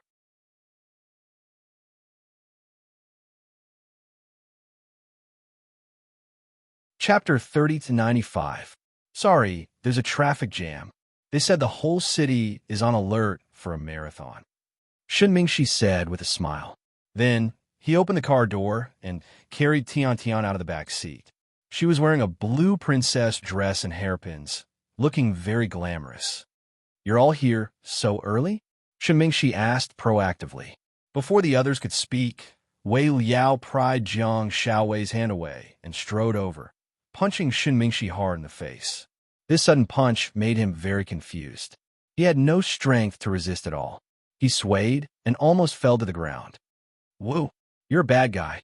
Why did you hit my uncle? You're a big bad guy." Tian Tian rushed over in tears, grabbed Wei Liao's arm, and bit it hard. Perhaps it was because she was too angry and thought of Wei Liao as a bad guy, so she bit him like a crazy person. Wei Liao's hand was bitten so hard that it left a bloody mark on it. Wei Liao frowned in pain, but he couldn't do anything to a kid. He was only angry at the conflict between Shun Mingxi and his sister, so even though he was bitten, he didn't do anything. "Gosh, your dad was bitten." Holding Gao Wei Yuan's hand, Little Bean glanced at Wei Yunshu beside her. Pudding also glanced at Wei Yunshu, but she didn't say anything. Wei Yunshu was wearing black shorts, a light blue short-sleeve shirt, and a black bow tie, looking like a little gentleman. The kids were about the same age, but Wei Yunshu was the least talkative. Seeing his dad hurt, Wei Yunshu rushed over without a word and grabbed Tiantian's braid. Then he pulled a hard. "How dare you bite my dad? Are you a dog?" Wei Yunshu yelled at Tian Tian. Then he rudely pulled her hair and flung her away, causing her to fall to the ground. "Woo, you're all bad guys. I don't like it here. Uncle Shun, let's go." Shen Mingxi hurried over to help her up. Seeing this, Wei Ying took out a wet wipe and handed it to Tian Tian to wipe her dirty hands. Unexpectedly, he was pushed hard by her. "Get lost, you bad woman. If it wasn't for you, things wouldn't be like this. Why are you so shamelessly clinging on to my Uncle Shun? Can't you find a man?" Wei Ying was slightly shocked. "Tian Tian, shut up. You're not allowed to talk to your elders like that. Am I wrong? What kind of senior is she? My mom said that she's just a liar who likes to take the initiative to chase after men. She can't even give birth to a child, so no man likes her. She's trying to get close to Uncle Shun with ulterior motives." Tian Tian seemed to be getting worse. Shun Mingxi hurriedly covered her mouth to stop her from continuing. Shouting, "Don't take offense at a child's words." Before Shen Mingxi could say anything, Jiang Xiaowei was also a little angry. "Don't take offense at a child's words. None of the kids here would say such things. It seems Hua Yinyan has instilled the idea of a bitch into this child. Yeah, this little girl looks cute, but has a vicious tongue. How can she do that?" Zhu Lingling also found that she didn't like this child. "Sis, is that Tian Tian? I feel like she's possessed by a ghost." "She's annoying," Little Bean said in a low voice. "I haven't seen her in a long time. I don't know why she's like this," Pudding said. Hua Yinyan used to be a good friend of Hua Min, and Tian Tian often came here to play with the twins. At that time, Pudding didn't think Tian Tian was such a mean child. "Ing, did you hear that? How long are you going to be a bitch? Even Hua Yinyan's daughter looks down on you." Wei Liao looked at his sister with heartache.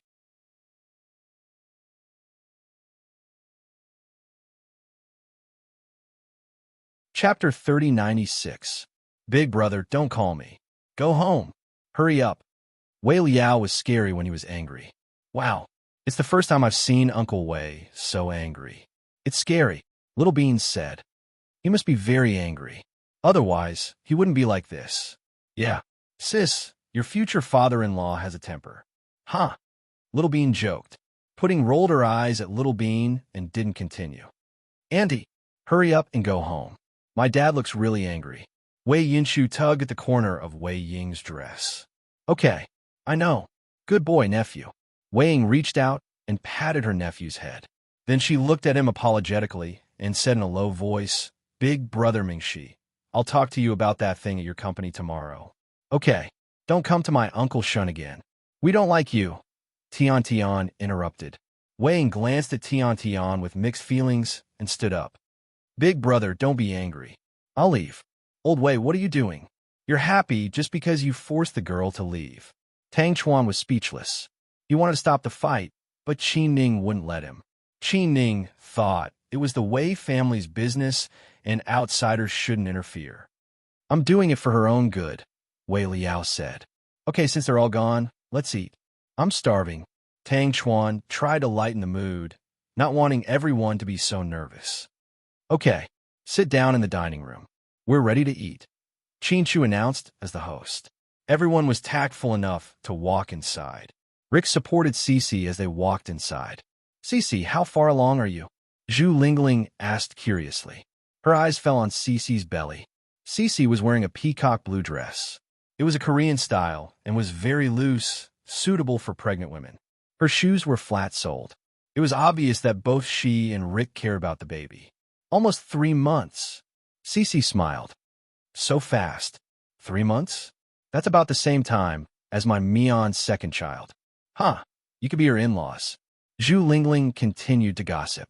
Upon hearing about Hua Min's second child, everyone fell silent. Qin Chu, on the other hand, looked calm.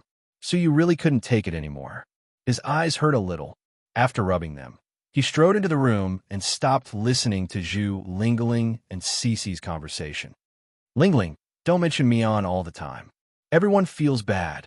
Gao Ran kindly reminded her. So what? Isn't my Mion fine? He'll be back in a few days. I've prepared so many baby clothes. It's not like he's dead. Why don't you bring him up? Compared to other people, Zhu Lingling was more open-minded. She was sure that Huamin was fine and that he would come back. Therefore, she didn't hold back when she talked about him. Auntie Lingling is right. Mommy will be back in a few days. Behind them, Lil Bean said sweetly. Everyone walked in, but Shun Mingxi held Tiantian's hand and stayed at the door. When Pudding saw this, her hand holding Qin Chu's hand paused. Daddy, yeah. Qin Chu looked down at his daughter. Look, Uncle Shun doesn't want to come in, Pudding reminded her daddy. Qin Chu turned around. Shun Mingxi was holding a box in his hand. He must have just taken out of the car. President Qin, this is a gift for your recovery. You're too kind, President Shun. No. I've done a lot of bad things in the past, but you and Dr. Hua are magnanimous enough to forgive me. I just wanted to see you today and didn't have any other intentions. I didn't think Wei Liao would get so worked up. I'm sorry that I delayed your banquet. Shun Mingxi looked at Qin Chu apologetically.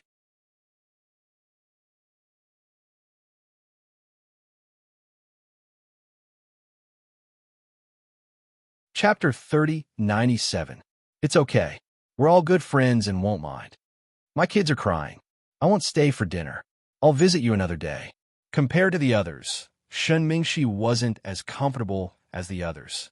He was still polite to Qin Chu and kept a distance from him. Since you're here, come in and sit for a while. After recovering from his illness, Qin Chu was touched to find so many friends who cared about him and his kids. No, I'm not free today. I'll treat you another day and discuss the cooperation between GK and the Shun Corporation. Shun Mingxi smiled sincerely. Okay. Hearing Shun Mingxi's words, Qin Chu didn't insist. Taking the gift, Qin Chu held Pudding's hand and walked inside. The gift wasn't opened, but from the packaging, it seemed to be a set of expensive porcelain. Daddy, yeah? Why doesn't Uncle Wei Liao like Uncle Shun and his sister being together? They had some conflicts before, Qin Chu explained. I think Auntie Wei Ying likes Uncle Shun, but Uncle Wei wants to separate them. Wow, is this what they mean by breaking up a loving couple? Pudding, you're so gossipy today. Daddy thought you were possessed by Little Bean. Haha, I'm in a good mood because Daddy is recovering from his illness. Pudding was rarely in a good mood. After everyone sat down, Qin Shu walked in with pudding, but didn't see Shen Mingxi. Yeah? Where's young Master Shen? Tang Chuan asked Qin Shu. He left. He left. Tang Chuan was surprised. Yeah, he said he had something to do and wouldn't eat. Huh, I guess he's afraid we'll get mad at him. Tang Chuan chuckled. Wei Liao's face was still grim. They weren't used to his serious expression. After Wei Ying left, so did Shen Mingxi. Old Wei, do you think Ying will continue to meet Shen Mingxi behind your back after she leaves? You still owe me? Qin Ning secretly pinched Tang Chuan's arm. She was annoyed by how he liked to watch the drama unfold. Ouch! Don't pinch me, it hurts, it hurts. If you go out, I don't care what you do, but don't do it under my nose. Wei Liao said. All right. Let's not talk about being unhappy. Let's eat. Qin Shu's recovery is a good thing. Zhang Xiaowei immediately tried to smooth things over. The two elders of the Qin clan served the dishes one after another. Then, the two old men and Qin Ning's father went to eat in another small restaurant, leaving space for these young people. Thank you for taking care of us while I was sick. Thank you for taking good care of Pudding and Little Bean. Qin Shu rarely spoke politely. Therefore, when they were being so polite, everyone felt quite embarrassed. Brother-in-law, don't say such things. We are a family. Get out of here. Who's your family? Shameless. Qin Ning pinched Tang Chuan's face again. Hey, Ning, you can't deny it. Your dad agreed to our relationship. If you don't believe me, we can go over there and ask him. Tang Chuan was always good at livening up the atmosphere. Here's a toast to all of you. Thank you to all my friends. Then, Qin Shu was about to toast when Little Bean scolded him. Daddy, you're not allowed to drink ahem.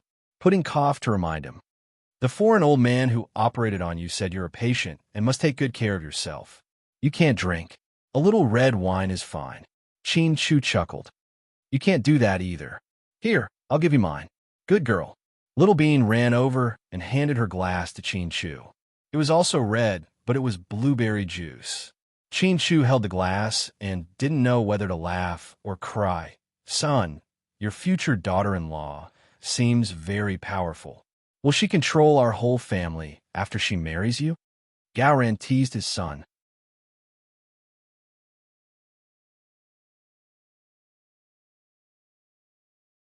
Chapter 3098. Dad, what are you thinking? Little Bean is very cute. She's not strong at all. Compared with Pudding, she's very gentle. Pudding is gentle too, Wei Yunshu corrected them. Looking at the two boys who didn't seem to understand what was going on and defending their future daughter-in-law, everyone burst into laughter. The atmosphere instantly became a lot better. Because of the incident with Shen Mingxi and Wei Ying, they were in no mood to continue eating. Daddy, drink it. Try it. It's good. Little Bean stood before Qin Shu and looked at him without blinking. He was afraid that she would drink. This girl was very responsible. Okay, Daddy, try it. Finally, Qin Shu had no choice but to take a sip of the blueberry juice. Is it good? Little Bean asked expectantly. Yeah, it's good. Then drink it up, Qin Shu, huh? Little Bean, your dad was a hero. But in the end, you subdued him. Gao Ran couldn't stop laughing. Uncle Gao Ran, you're wrong. I didn't subdue him. I cared about him. Yes. You're right. You're pretty, so everything you say makes sense. Gao Ran felt that Little Bean's cuteness could melt his heart. So, Qin Shu, do you still want to toast me? Rick joked, which was rare of him. The blueberry juice is good. I'll toast to everyone with the blueberry juice and wine. Thank you. Seeing Qin Shu's sincerity, everyone raised their glasses. During the dinner, Qin Shu received a phone call, and his expression changed slightly. Enjoy the dinner. I'll be back soon with a guest. Qin Shu stood up. Brother-in-law, don't worry. Ha! I'll take care of them for you. After saying that, Tang Chuan immediately waved his hand. Come. Don't be so polite. Eat and drink and eat. Ha! Master Tang, you're really shameless. You think you're the owner? So you laughed at him. Yeah, I'll be a part of the Qin family sooner or later. Tang Chuan held Qin Ning's hand and smiled. If your mother hears this, she's going to explode again, right? Su Yu was amused. If the pot explodes, then let it explode. Anyway, I want to eat popcorn. Tang Chuan disagreed. When it came to his mother's opposition, Tang Chuan's approach had always been very clear. That was to always protect Qin Ning, even if it meant going against her mother. However, he didn't think that this was an unfilial act. He knew his mother's strong character. It seems it's better to have a daughter. Cece, is it a boy or a girl? Didn't they say that overseas technology is so advanced that they can tell the gender of the baby at a very early age? Zhu Lingling asked. Jiang Xiaowei said, that's right. That's why a lot of pregnant women from rich families or celebrities go to Hong Kong as soon as they're pregnant. They can tell the gender first. Some people want a boy, but when they see it's a girl, they abort it. It's so cruel. That's so stupid. If everyone has a boy, they'll be gay. They won't even be able to get a wife. Zhu Lingling said indignantly. Honey, watch what you say. After all, there are children here, Gao Ran reminded her. It's okay, Uncle Gao. We understand what Annie Lingling means, Pudding said calmly. Gao Ran. So, is Auntie Cece pregnant with a boy or a girl? Pudding tilted her head and looked at Cece. Hearing this, Rick gently put his hand on Cece's shoulder. We didn't look, Rick said. Cece also smiled. We don't care about that. It doesn't matter if it's a boy or a girl. It's our child anyway. I wonder if it's a boy or a girl in my mommy's belly. Pudding sighed slightly and thought of her mommy. Little Bean, why are you talking about this? Pudding quickly changed the topic. Dr. Huo must be pregnant with Neza. So you suddenly said.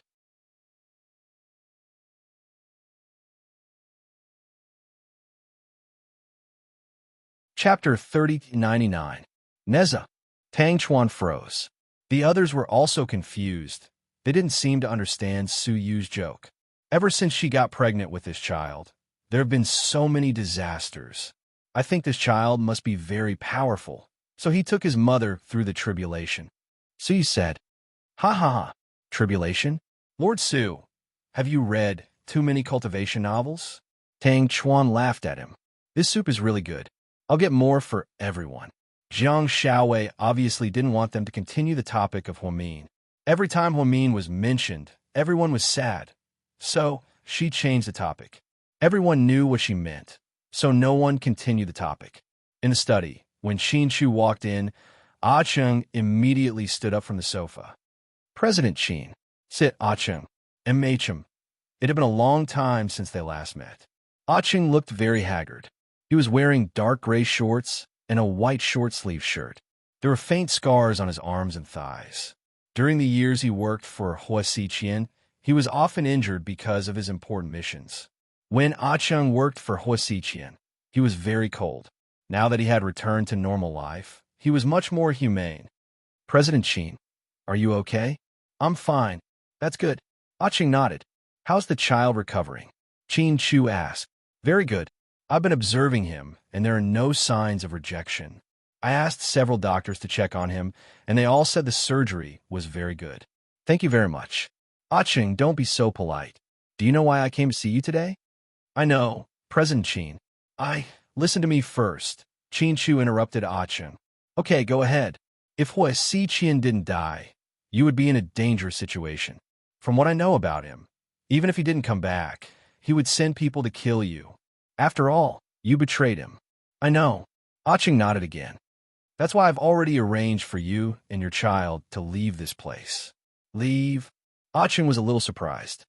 You don't have any relatives or friends in the first place. That child doesn't have any relatives or friends either. The two of you can live wherever you go. It's better to change places and start anew. Ah Cheng bit his lip and fell silent. When I was hospitalized, I know that Su Yu looked for you. You've told him everything you know. I won't ask you anything else. Take these. What's this? Ah Cheng took the paper bag that Qin Chu handed to him. Open it and have a look.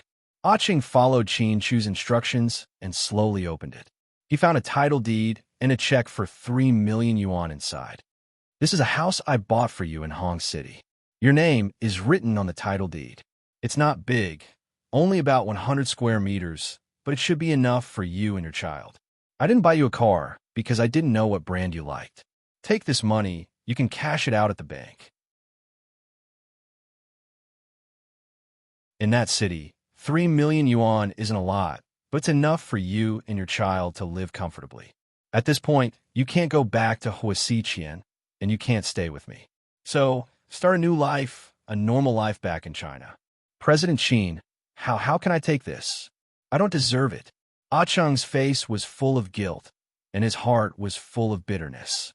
In fact, he didn't do anything for Qin Chu. He just passed on some information, some of which were fake. Qin Chu saved him at a critical moment. Otherwise, he would have been killed by Huasiqian's people. Take it. Let's not talk about this. Anyways, leave this place and get out of here as soon as possible. Qin Chu patted Ah Cheng's shoulder. Just as he got up and was about to leave, Ah Cheng suddenly yelled behind him, President Qin, wait a minute. Qin Chu stopped in his tracks. His face was still as calm as water. He seemed to know that Ah Cheng had something to say to him.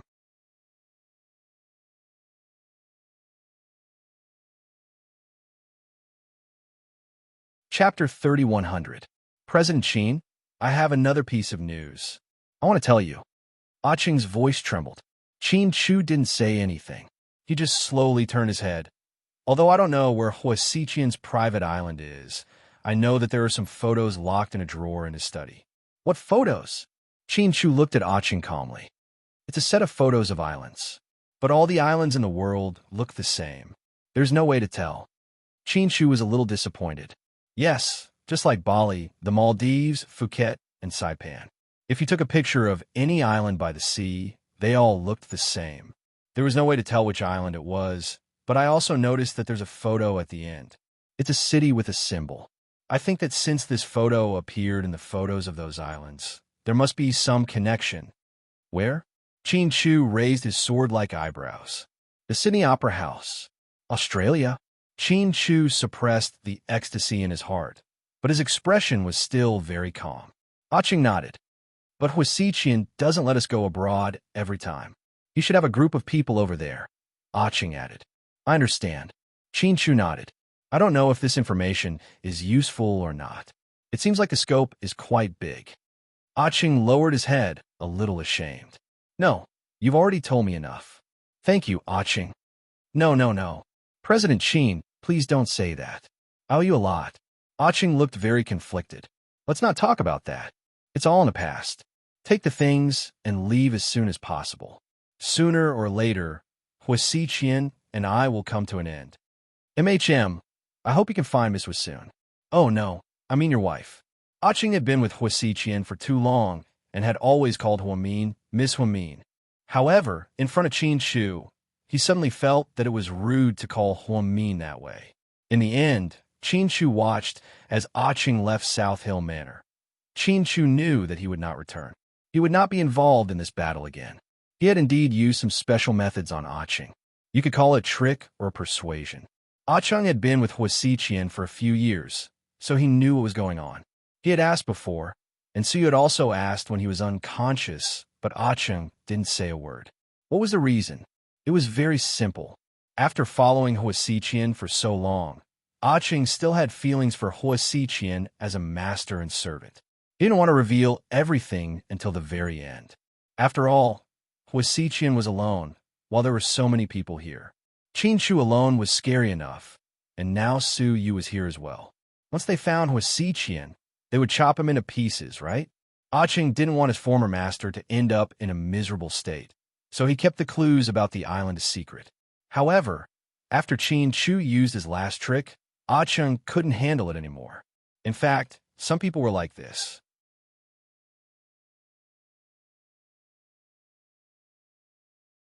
If you beat them, scolded them, or even tortured them, they might not be afraid. Ah Cheng wasn't the kind of man who was afraid of death. Therefore, special methods had to be used to deal with him. Ah Cheng wasn't afraid of anything, but he was afraid of others being nice to him. Perhaps it was because of this that Qin Chu used this trick. Sure enough, under the pressure of Qin Chu's kindness, Ah Cheng couldn't hide his last secret anymore. He knew that with Qin Chu's intelligence, even if he only gave a general description of a place, he would use the fastest time to find Huamin. After Ah Cheng left, Qin Chu stood by the window and whispered, Australia, right? Huasiqian. We will meet again soon.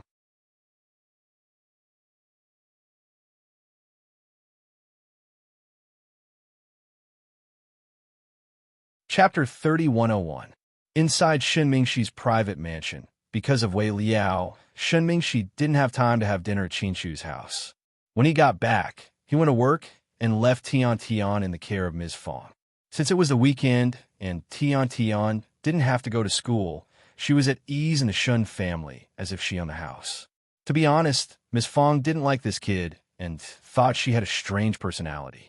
There were even times when the words he said and the look in his eyes were a little malicious. On TV, the reporters were interviewing Wei Ying about her new store, and she stood in front of the camera in high spirits to answer the questions. Tian Tian turned off the TV immediately. Ms. Fong. What's up, Miss Tian Tian? Who do you think is prettier, Wei Ying or my mommy? Tian Tian suddenly asked with a straight face. Ms. Fong didn't know how to answer the question. She had never seen Hui Yinyan in person and had only seen some photos on Tian Tian's cell phone. Tell me, is it that hard to answer? Tian Tian was a little angry. Your mommy is prettier. Ms. Fong knew if she said Wei Ying was prettier, the kid would be angry. Sure enough, Tian Tian said smugly, yes, I think so too. If my mommy wasn't prettier, Uncle Shin wouldn't have divorced Wei Ying and marry my mommy and me. Don't you think so? Miss Tian Tian, I have to correct you. Whether she's pretty or not, even a fairy has a moral bottom line. She can't break up other people's families and be the third party. Do you understand? That's not right. Ms. Fong felt the kid's morals weren't right. What are you talking about? My mom isn't a homewrecker. What do you know? She dated Uncle Shun before Wei Ying, and they've been in love with each other for a long time. That woman, Wei Ying, used despicable means to take Uncle Shun away from my mom. If there's a third party, then Wei Ying is the homewrecker. Miss Tian Tian, who told you this? Miss Fong was shocked. Tian Tian looked about 5 or 6 years old. How could she say so much? Do I even need to tell you? Even a blind person would understand. You're just a nanny, a servant. What do you know? Don't think that you can reason with me just because you're older.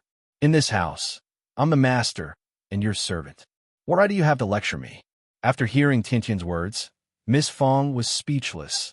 This was the first time she had seen such a child. She wasn't like this in front of Shun Mingxi. She always looked weak and called him Uncle Shun. It was so sweet. Mr. Shin really doted on her, but my mommy is mentally ill and might not be able to come back to this house. But I'll never let Wei Ying in. Tian Tian sneered and turned to go upstairs. Fong Jia, who was mopping the floor, paused for a moment. She held the mop in her hand and felt very upset. He was already so scheming at such a young age. What would happen when he grew up? On a deserted island, Min played with his old cell phone. She regretted that she didn't learn how to hack. Although she had hacked into Lin Mingyu's computer and peeked at his confidential data, that was with the help of a computer. Now, facing an old cell phone with her bare hands, she was helpless. She regretted that she didn't learn how to hack. If Lu Yin were here, she would have done it in a matter of minutes. At this moment, faint roars came from the basement. Huamin stood up slowly.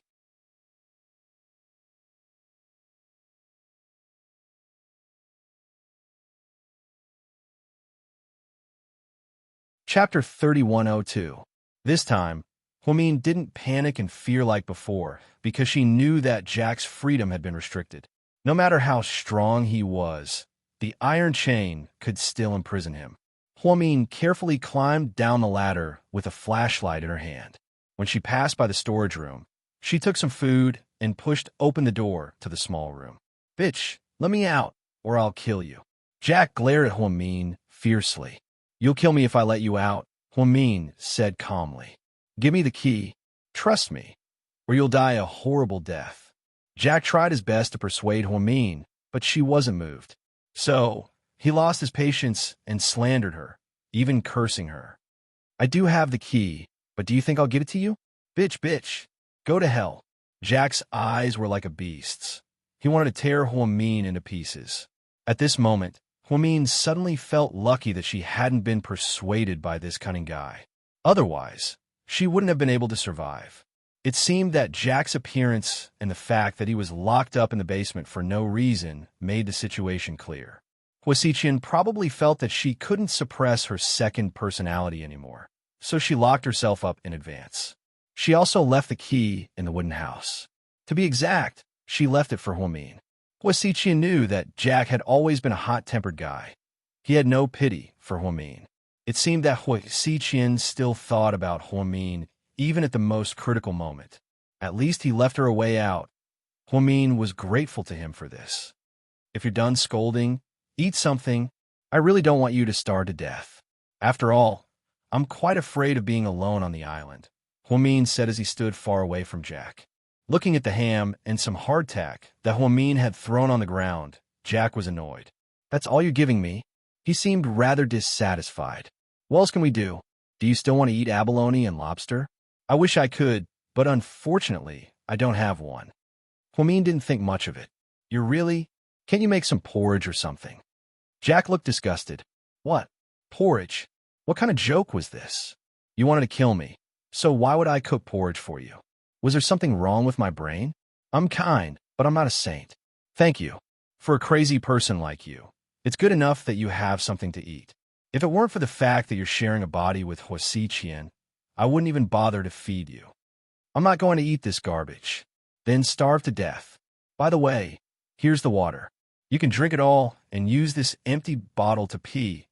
After saying this, Huamin rolled a bottle of water across the ground and got up to leave. Stop, don't go. Come back here. Jack didn't seem to give up. However, Huamin ignored him and continued walking. Ouch, my leg hurts. I think I'm having a cramp. Huamin, aren't you a doctor? Can you please take a look at me? Huamin held the door handle with one hand and stopped walking. She turned around and glanced at him faintly. You won't die from the pain. After saying these words, Huamin opened the door and left. Stupid bitch. Huamin, you'll die a horrible death. See if I don't cut you into pieces when I get out. Jack continued to rage. After leaving the basement, Huamin took a deep breath. She didn't know how long Jack would be in this state. If Huasiqian woke up, it wouldn't be a good thing for her, because no matter what, she couldn't leave the island right now. The path from the basement to the cabin was full of weeds. Suddenly, something caught Huamin's attention. Her eyes immediately lit up. You're tuning into the Romance Rendezvous YouTube channel. We're so grateful for your support, and don't forget to subscribe to join us on this incredible journey through captivating stories. Your generosity through donations truly makes a world of difference, as it's the primary source of revenue that allows me to expand and enhance this channel for you. Thank you from the bottom of my heart for being a part of this adventure.